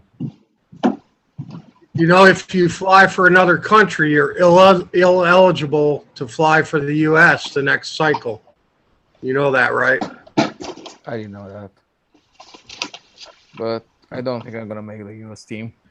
Well, yeah, no, I'm letting you know, because the Mearses did that. They flew from Mexico in the last in 2018 cycle, so then they were not eligible to fly for the next cycle. Yeah, if you can fly for another country, you're allowed to do that, but you cannot fly for the U.S. in the next cycle. Okay. Hey, who's that? Is that Max or Otto? I can't tell. You guys are growing up so fast and so big now. It's me. Max. It's me. It's me. Yeah. His name is me. Max. Yeah, Max and George. Max and George. Yeah, they're both coming now. But yeah, Otto will be home. He's at secondary school now, so Otto will be home for another half an hour or so. But we might sign off now anyway, and I'll go and get Max some afternoon tea. Yeah. But you've been enjoying your flying. They were asking about your flying. You've been doing bit maneuvers, haven't you? No, not bad. Yeah, you've still got to work on your inverted there. Got up to the lazy 8 stage. Oh, I'm going to be right back. I'll get something to drink. And Otto will be home soon, but I'll turn off now. We'll bid good night to everybody. And also wanted to say thanks to Gary Sinclair for the calendar. I'm on the golf, but I'll have to say thank you next time. But yeah, thanks Hey, very Gary, much. wake up, Gary. Gary, wake up. Gary, wake up. Gerald wants to say thank you for the calendar. Yeah, I just wanted to say thanks, Gary, for the calendar. It's most appreciated. And we'll head off now, and hopefully catch you when I'm spare and Leah's not working from home, and that I can use the computer to its full capacity. But it's been great here on the Zoom. It's nice to have good sound and good picture and be able to join in with so many people without being cut out. So Hey, thanks Much so better. Bro. You take care. See you, Max. Nice to see you, Gerald and Max. Much better picture this time. Much better. Much better. Much better. We can see you. We can even tell who it is. Okay. Well, thank you all, and catch you out. Bye. See you, Gerald. Yeah. Hi, Gerald. Girls. Good night, Gerald. Good night. You guys take care. That was amazing. Mm-hmm. I thought that was Otto. I can't believe how big Max has gotten. Ain't that something? Yeah, no kidding. I know they grow up fast, but that's ridiculous. My boy just graduated Cub Scouts. Oh, really? He's got his crossover ceremony this past weekend. Got his Oh, arrow of light. He's an arrow of light. Yeah. That's awesome. We quit last year because we couldn't.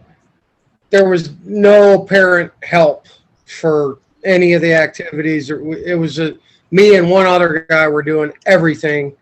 None of the parents would help, so we bailed. We left. But sorry, that's off topic. But I wish Alexander good luck as he goes to Arrow of Light and into real Boy Scouts. We just couldn't get the help we needed in Cub Scouts, and we were just wore out. We were tired of doing everything and being babysitters for 15 kids, and nobody else would help, you know. Mm-hmm. Know exactly what you mean. I had them over here. We built toolboxes. We built bird houses. We built Delta darts. We did rockets, you know, and then the other guy did all the outdoor stuff. Between the two of us, we were doing the 16 activities a year, and the other parents weren't contributing squat. And we were like, that's not how it's supposed to go. So anyway. Yeah, and did you end up building half of the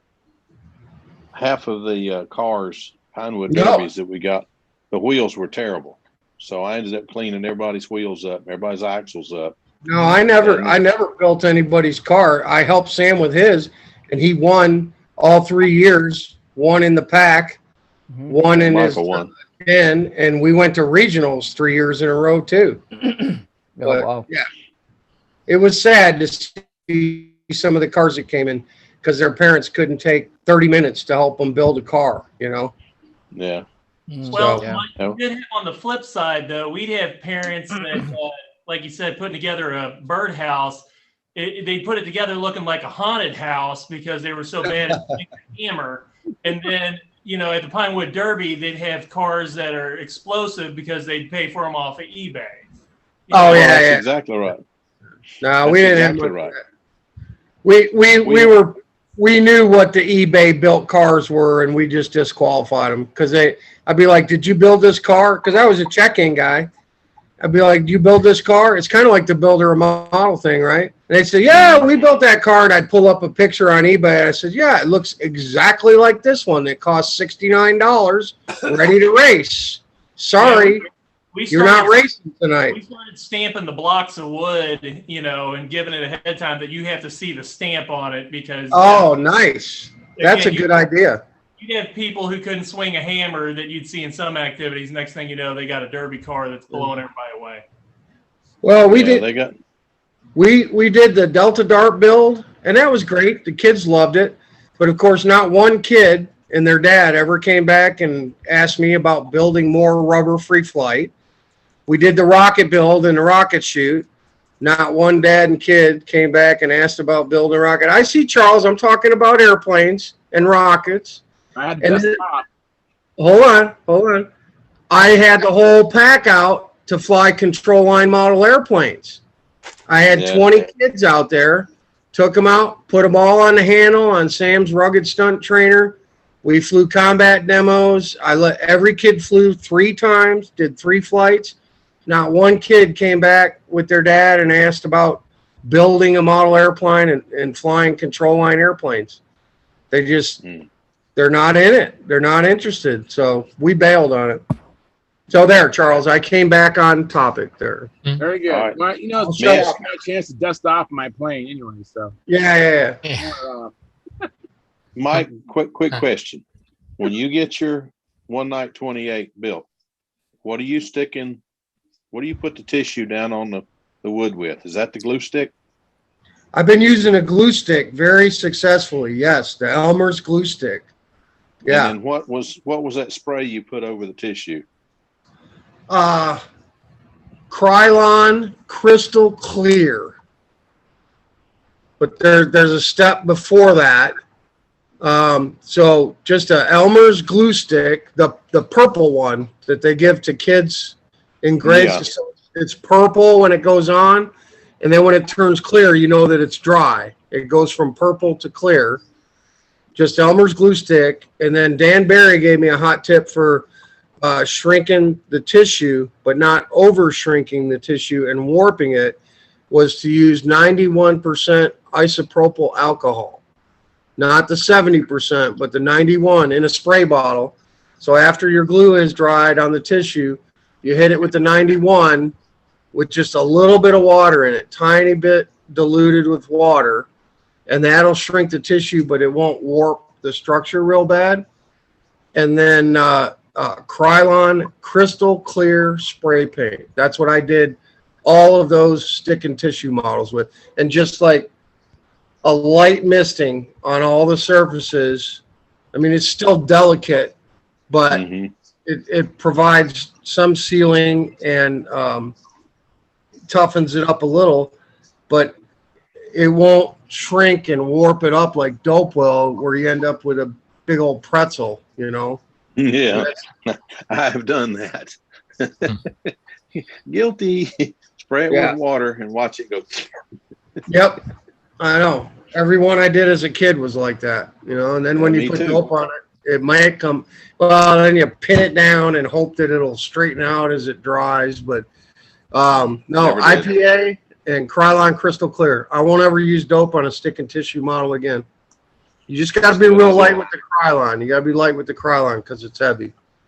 But all that stuff I built is still as straight as the day I built it. It's all over there behind me, and none of it has continued to shrink or twist or warp or anything.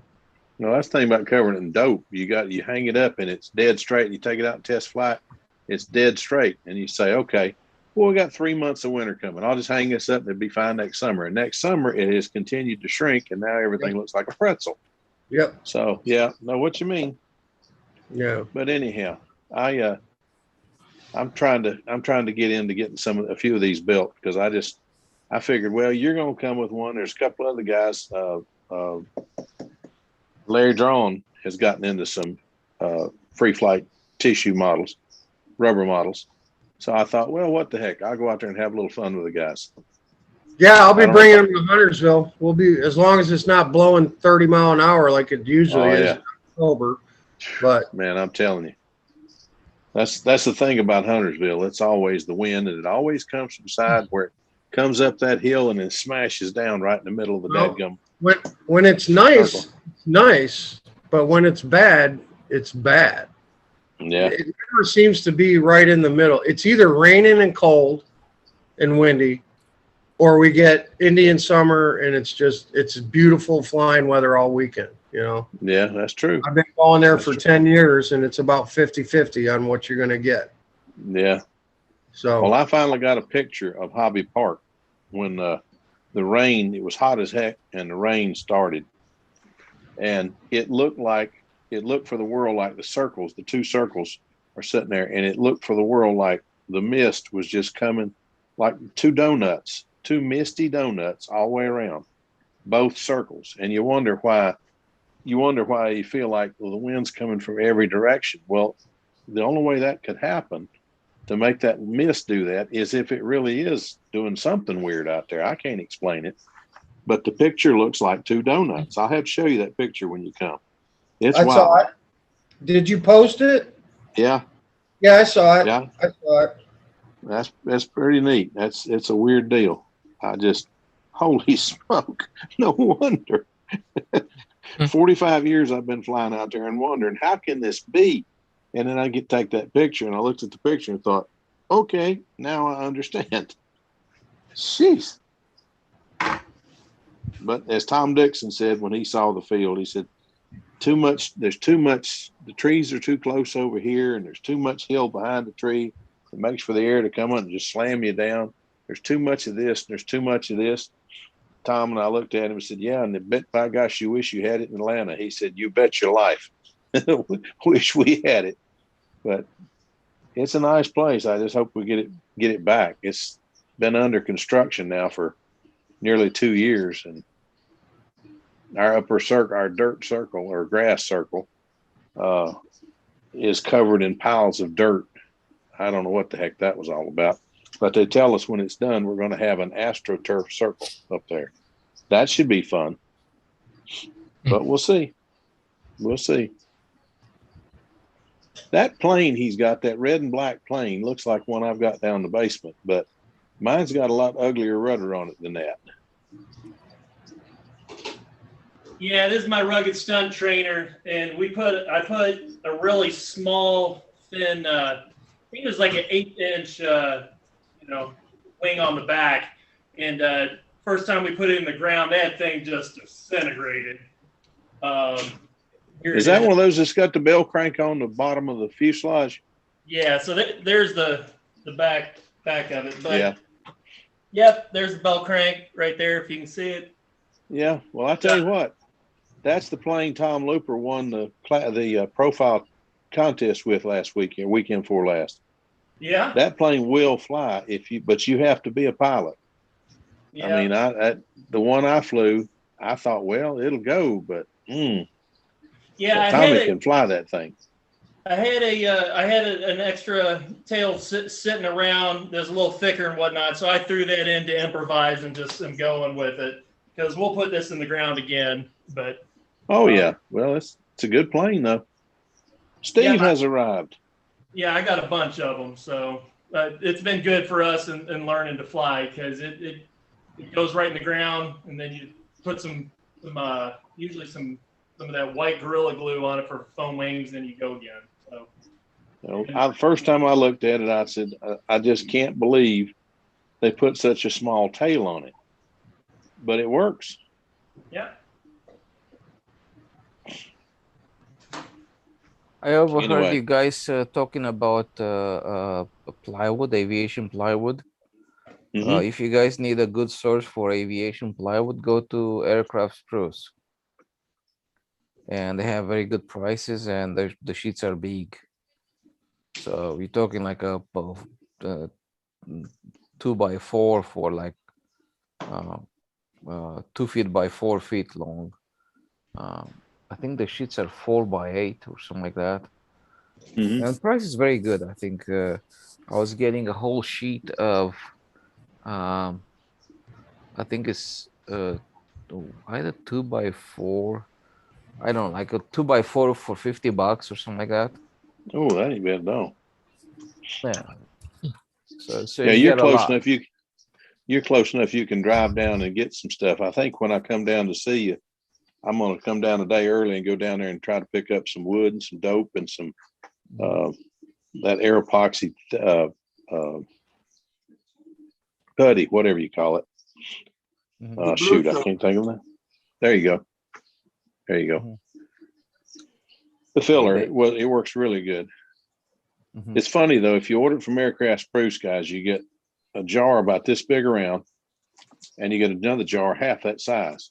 If you order it from Brodak for the same price, you get this jar, and you get another one half that size. Same price. So Aircraft Spruce for any of that stuff. I mean, I'm not knocking Brodak for doing that. They got to make money too. They got to stay in business somehow. But it's a lot cheaper buying it through Aircraft Spruce. Yeah. So this is the Finnish birch Aircraft Spruce. That's what I use on plywood, on fuselage sides for profiles. How thick? And 1/64. Okay, so they're talking half sheet or full sheet, or a full sheet. Let me see. A full sheet is okay. All right. Full sheets are 4 feet by 4 feet, and half sheets are 2x4. Right? Right. So the 164th is $33 for a, That's a steal. okay, that the much wood. 132, it's $18.75. The 116th is $22.50. This is a 2x4, by the way. Okay. 1/8 inch is $39 for a 2x4. And I think 3/16 is the most expensive one by the looks of it. It's $82 for half a sheet and 165 for a full sheet. But they have reasonable prices. I mean, just like heck. Yeah, they do.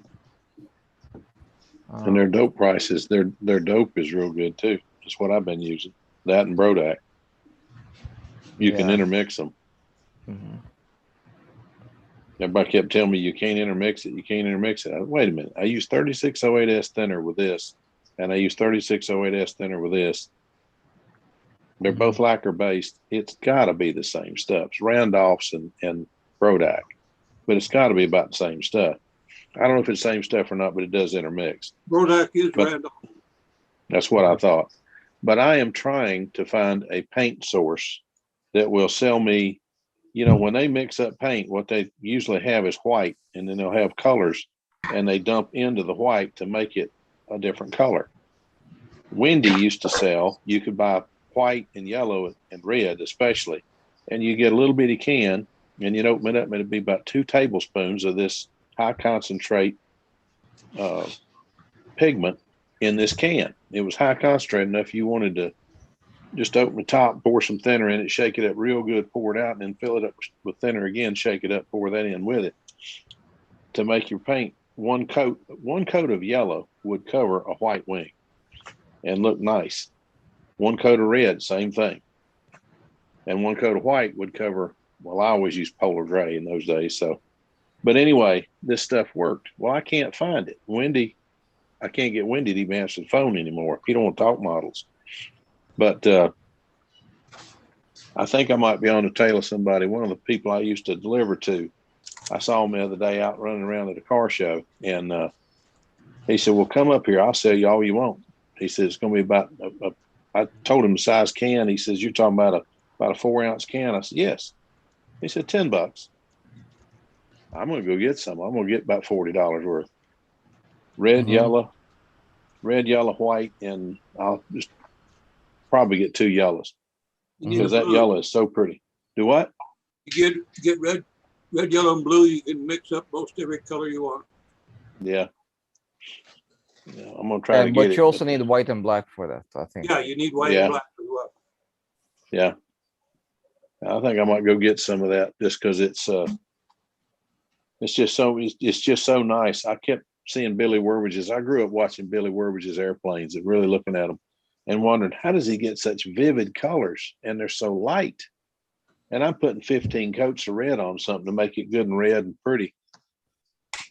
And Billy's putting polar gray and white on and 1 coat of color, and it's painted and it's light. And I'm just in awe of this. Well, sooner or later, it finally sunk in. Okay, with a good substrate, good light substrate and flat substrate, 1 coat of polar gray, and it's polar gray, and you can't see through it anymore. So now you get that sanded down nice and light, and you put 1 good coat of red on there that covers it. Let that dry good and sand it down with some 600 or 800, and then up to 2,000 if that's what you want to do. Put your details on it. Back in those days, we put a lot of ink lines on them. And then some clear, and then really get after that up to 2,000. And you got a really slick airplane, which describes one of Billy's airplanes. He always had really, really pretty stuff. Still does, as far as I know. I haven't seen one of Billy's planes since P-47 was the last one I saw, but oh man, that thing was pretty. Everything Billy flew was pretty. But I don't know. I think there's got to be a way to do it, and I'm going to try to learn how to do it. Yeah, but I heard he was building super light planes like in the mid-50s or something like that. He does, and he builds big airplanes. But everybody swears he's got a secret stash of balsa somewhere. And he might. I mean, I heard rumor that Bob Hunt has a a 2-car garage full of balsa that he pulls from. I don't know who's supposed to have it, where it's supposed to be. I don't even know if it's real or, I mean, you know, I would laugh at it, but I wouldn't bet against it. Mm-hmm. So who knows? Billy and Bobby and that bunch. And that used to, well, Peter could tell you that bunch up in that area, man, they used to be, those were some serious guys about building and building light. And they could build really nice airplanes. Yeah. You can still build light planes if you switch your building techniques, you know, so. Yeah. Yeah. I looked at a kit, not a kit, a plan the other night. I've always wondered about Brodak's Stinger, the old timer. I do Well, I looked at that thing. That sucker's got 1/4-inch fuselage side, not 1/8, quarter. Wow. I But you know what redrew that it. was for, though? You could make that fuselage almost round. Yeah. Meet there. And that's Well, what they did in the old days. They sanded them down. I'm thinking about doing the same thing, building it almost round. But I build with, you know, my fuselage sides aren't like this. Most of them are right like this, Yeah, because an egg it. is stronger than a piece of straight. Sure. You So form it I thought like about that. Do Go what? ahead. So yeah, you I'm form gonna it like that. You can make it light and really nice. Well, I'm going to try it. I don't know if they'll let me fly it at local contests, because it won't be shaped like plans, because it will be pretty round. But when I did my twin engine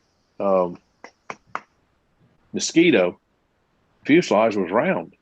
It, you know, that thing from the trailing edge back, the real one is round. I finally got to see a real one, and it's round. I always thought it was, you know, oblong or something, but it's not. It sucker's round. So I built my twin engine, and I built it round and took it out and tried to fly it. And it flew very well for 2 flights. And then a starling came out of a tree, and I killed a starling, but he killed my Mosquito. So anyway, it destroyed. I've lost 3 airplanes like that, 45 years. But my brand new Stiletto 35, my brand new Mosquito, and I can't remember the name of the profile, but it's the one that the tail really gets small and then gets back, the fuselage back, the tail really gets small. The name will almost come to me, but not quite. I'll think of it in a few minutes. But if you ever see the plans to, it's got a red hat on it, Red Hat 35 on it. What is the name of that darn thing? Was that a magician or a banshee? No. It's Pete. It's a plane. The guy did a lot of articles for flying models and all, and most of his planes were not super competitive, but they were neat. Who? Musicano? No. Darn. It's something like the Esquire or something like, it's not Esquire, but it's something like that. It's a Excalibur. That's it. Excalibur. Yeah, I know. Yeah. That's a nice flying airplane. Very sharp leading edge, turbulator spars. But with that sharp leading edge, you wouldn't think it would fly that well. I was always told, if it's got a sharp leading edge, don't fool with it. Well, I blended mine a little bit. You know, but I still use the same size wood, so it was pretty sharp. Mm-hmm. But it's the turbulator spars that's doing the work for you. Yeah, that's the turbulators. Yeah, that's where I got the idea to put them on my Stinger. And because I had just destroyed that airplane when I built my Stinger. And everybody said, well, where'd you get that idea from? The Excalibur. I use it on sailplanes and it works. And I used it on the Excalibur and it seemed to work. I didn't have like 6 flights on the airplane, so I couldn't really say whether it worked or not, but it seemed to. And I don't know, it sure works on the Stinger, because mine will sure outfly a standard Twister. Yeah. But I tell you what, Twister's a good airplane, but mine always hunted. And I didn't have enough sense those days to put a little bit of nose weight on it to cure that. And so, whatever. You live and you learn. I mean, that's all there is to it. Yeah, you do. There's a simple word for people to quit learning. Dead. Yeah. Or old. No, I'm old. I'm old and I'm still learning. Not number in mentality. Oh, okay. Young person, and this is how you do it, and that's it. And that's what I consider an old person. Well, Yeah. I learned a whole lot from one article that has stood me in great stead for 15, 20 years now. And that was Bob Whiteley's Things That Always Things Work. that always work. Yeah. And, Yeah. you know, I since then, I don't believe I've built a stunner that didn't have a little down thrust, didn't have a little bit of positive incidence in the stabilizer. Yeah. You know, had just enough out thrust to keep it from having any in thrust. Things like that, you know. Well, you know, Bob Hunt said something on here one night, and I had never thought about it, but Bob said that, and I just had to kind of sit back and think about that a sec.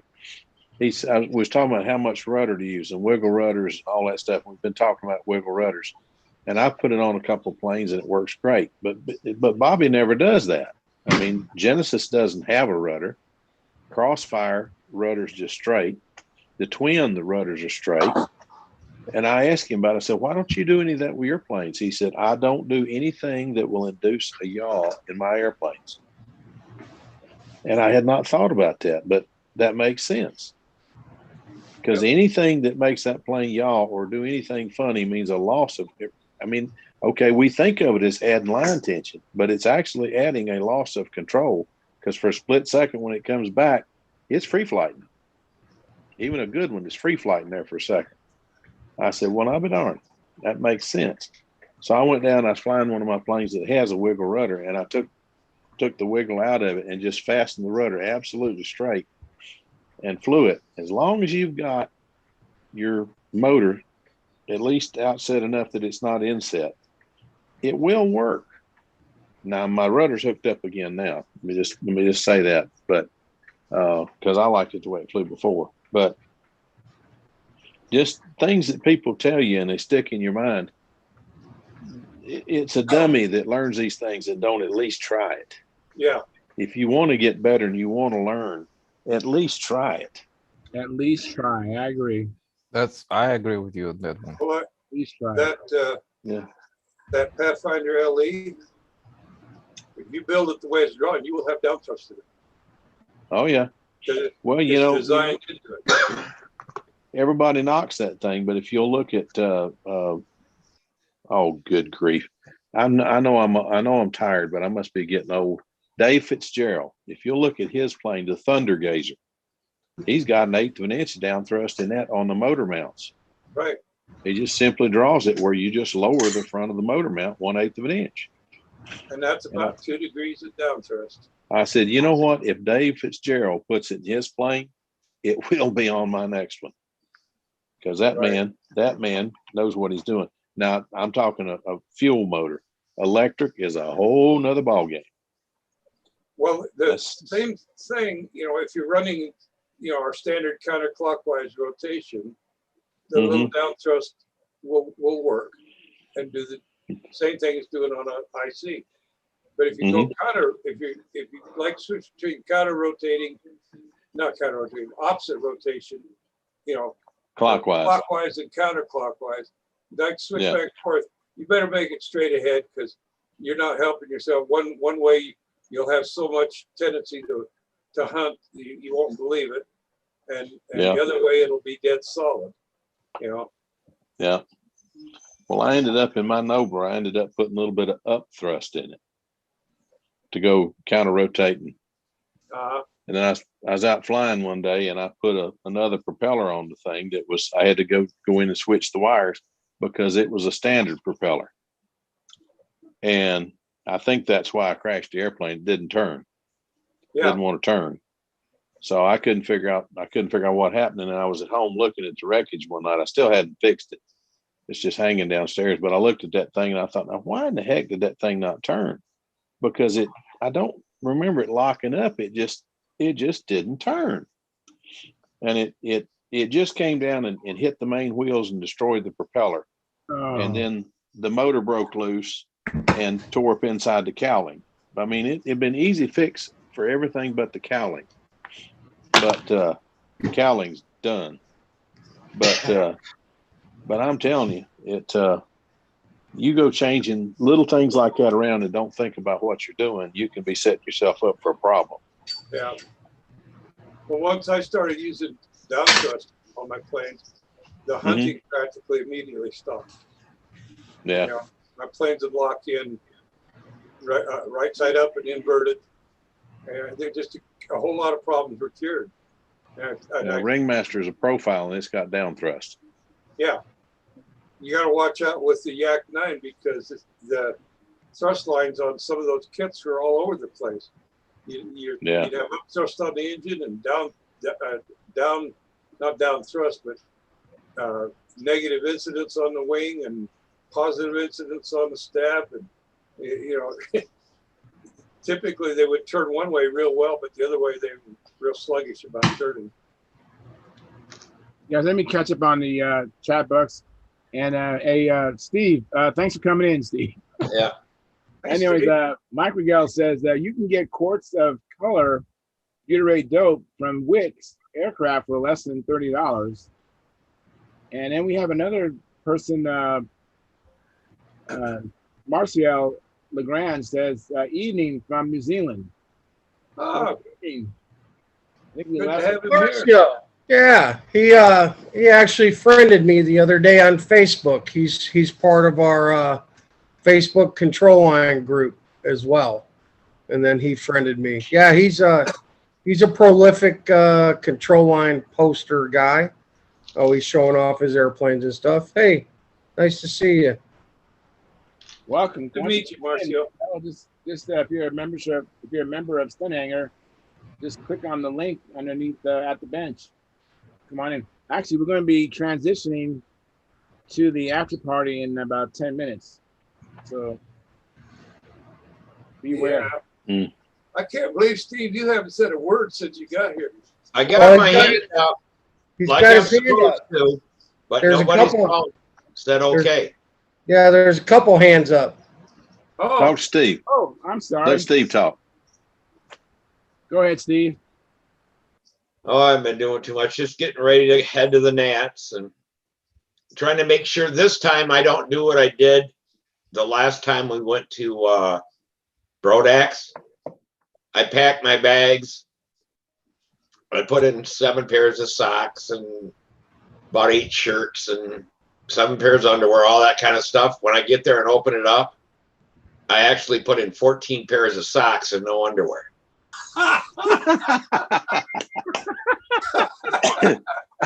I would not laugh at you, but I have done the same thing.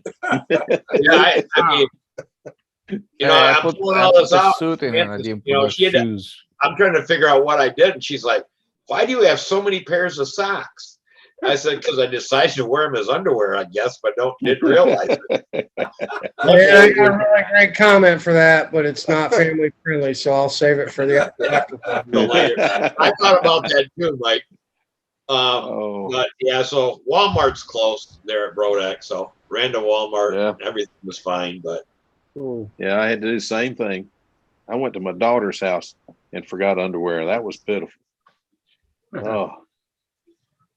Hey, Mike, did you want to say something, Mike? Yeah, I did. Yeah, you bet, man. While you're walking around, Marcel says, nice to see you all too, Mike. Sam's model's looking awesome, mate. Well, here it is. I don't know where I'm at. I can't see myself. You got to lower it just a teeny bit. I know, man. I'm going to I got 2 pages of people on here, man. Yeah. Did you find any yellow trim coat? Well, I'll get to that in a second, John. All right. I'm not super happy about that, but so here it is. She's done. Nice. Sam put the motor, prop, and spinner on it today. And I just finished the control system just now, or the rear of it anyway, the rear push rod from the flaps to the elevator. So it weighed 35 ounces before the motor, spinner, prop, and tongue muffler. Any guesses what that added to it? What Anybody? motor is it? What motor is it? LA 46 with the Gardner internals. And a 44 it's a ounces. poly. I'll say it added 14 ounces. I'm guessing 48 total. 48.5. It's right. It's 47.5. The motor, prop, spinner, Yes, I win. and muffler added 12 and a half ounces. 12 and a half ounces. So 47 and a half is where we ended up. And of course, I still got to put his vinyl AMA number on it, and we got to do a couple of stripes, but I think that's just going to be a few grams, maybe. I don't think it's going to be ounces to do that. But there she is. She's ready to go, Very man. nice. It's really Put a good. canopy good, on it, man. Mike. Well, You gotta paint yeah, it. we're going to do black, a black, Yeah, black that'll work. decal, a black That'll decal. work. And then, That'll John, work. to answer your question, we went to the hobby shop Saturday.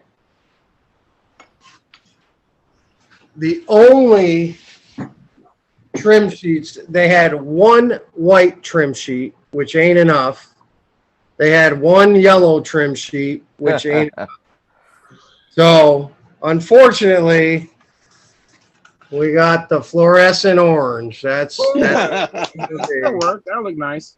that was the only color that would even look kind of respectable against the blue. The green didn't look good. The pink didn't look good. The light blue, Still the look red. yellow. Yeah, I mean, this is so I needed 4 trim sheets, to be able to do the top and the bottom stripe of some kind. So it's going to be orange and blue. That's what we got. What Amazon might get it to you in a day or two. I doubt. Well, I'm not dealing with that. This is what they had, so this is what it's going to be, man. Fine. Just do a diagonal stripe, Yeah, I was thinking, like maybe a diagonal stripe. I was even thinking just a bar, from the fuse to the tip, just like a 1-inch bar, just to break up the color. It doesn't matter anyway. He's only going to get, yeah. But if if you go 13 points for it. So, Yeah, the kids always get 15. oh, they always get 15? if Well, you go no. if you go like a third of the wing length out from the fuselage, from the root, start your strip, make it like 1/2 inch to 1 inch wide, and just go to a third on the bottom part. So you're not going from the leading edge to the trailing edge and the whole wing. You just put a little splash of color there to break up all the blue. Yeah, like in a triangle, though, right, is what you're saying. With a point. Yeah, we thought it. No, Steve, kids don't always get 15 because he got 12 for his stunt bots that he built a couple years ago. He got 12 for those. So, I don't know. Whatever. It doesn't matter. It's 2-3 points. It's not a big deal, man. He'll make it up flying, I hope. If he flies like he does the last time I saw him fly, 2 or 3 points ain't gonna matter. Some kid better be flying good to beat him. He's good. He's getting real good. We got the whole week to trim it out, and hopefully, like I said the other night, he'll get 25 or 30 flights on it during the week. I'm thinking 4 or 5 flights a day after we get there, and so anyway, 47 ounces, and should be a good flyer, I think, at that weight. Oh yeah. You could probably over there, Mike. You could probably grab one of those grass circles and just fly forever over there.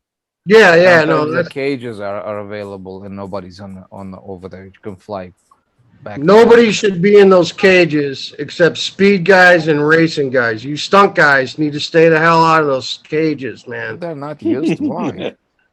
Well, it's not cool when you go to fly jets or speed and there's 5 stunt guys in a cage when the L pad's open. I'm just going to say that, okay? Because there's 4 circles on the L pad and 6 grass circles, and then you got stunt guys in the cages. I think that's bad etiquette and poor form to be using the speed and racing cages to fly stunt. when there's 10 other circles available on the site. That's just my opinion. I always like going to the speed circle because we were the only ones there. Well, After maybe in years past, but sometimes there's guys there wanting to fly their jets in the evening. And they like to fly these flamethrowers. And it's a designated speed circle. That's what they're for, man. There's plenty of other circles out there for guys to fly on. Well, Samantha was flying fast, but she did the whole pattern fast. So. Oh, okay. There you go. I've seen Samantha fly, and she wasn't flying fast when I saw her. We always flew on the back side. They got 2 of them there, and the speed guys always only use the one circle. Right. The other one, yeah. Yeah, we'd fly on the other circle when the speed guys were practicing at night and stuff. They didn't say nothing. Yeah. Because no one flew over there. It wasn't swap or anything, really. Yeah. Ryan, I'm just being a smart aleck. I'm being a smart aleck. That's all, man. We always we have go ahead. Okay. Did you get anything out of your molds that are painted and stuff to show? Hold on. I think Charles wants to stop the stream here. Hang on a second. Brent Williams says, hi, guys. And then Marcel. Hey, Brent. Back and he says, awesome. I'm sure it'll fly as good as it looks, Mike. Thank you, Brent. I appreciate that. And then go ahead. Who's the last person? Then we're going to go to the after party. I forgot what I was going to say, so it don't matter. I just asked Ryan if he got anything painted out of the mold yet. No, I did some painting tests to see if it's compatible and stuff like that. So yes, it is. Good deal. One thing I was going to tell you, we always go up Ball State University and fly up there.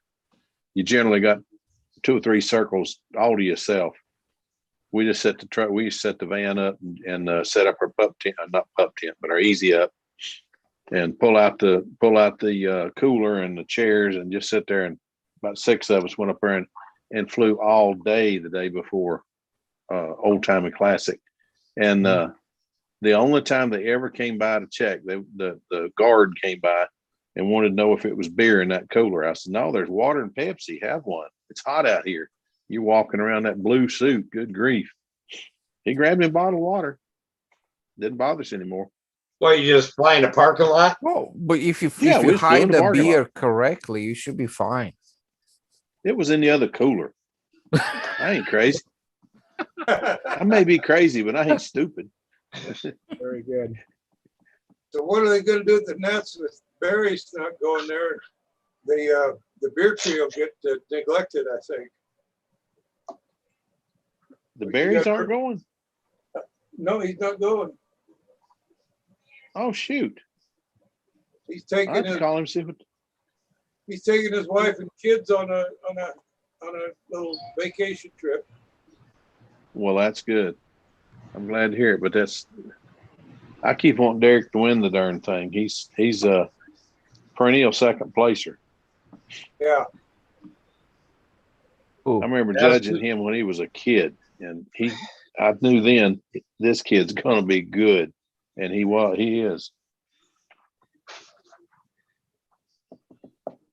Yeah, Samantha said this weekend that all of our vacations, big vacations, except one, was flying, someplace flying. Mm-hmm. You know, one time we went to Florida, and actually she flew there too, except we went and did a lot of other things while we were in Florida. But all right, well, let me transition to the after party. Now, you guys, those in the audience, we're not going to be done. We're going to continue on. We just end the live stream. But if you want to join us, if you're watching this as a replay, you want to come in during the live stream. And if you're a member of Stunthangar, you can find the link at the bench. That's what it's called, at the bench. And underneath that, you'll see the link. And then you can come in, and then you can be in the after party. So I want to thank everybody for showing up. We had as many as 26 viewers at one time. We have 25 likes, so thank you very much. If you haven't hit the like button, please do that.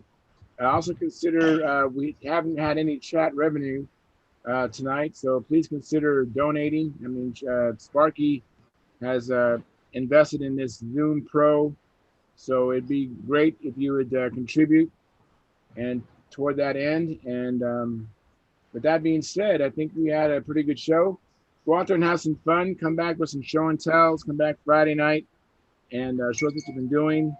And we will see you then. So I'm going to end the stream and bid you all good night and have fair winds and tight lines. See ya. End the stream. There we go.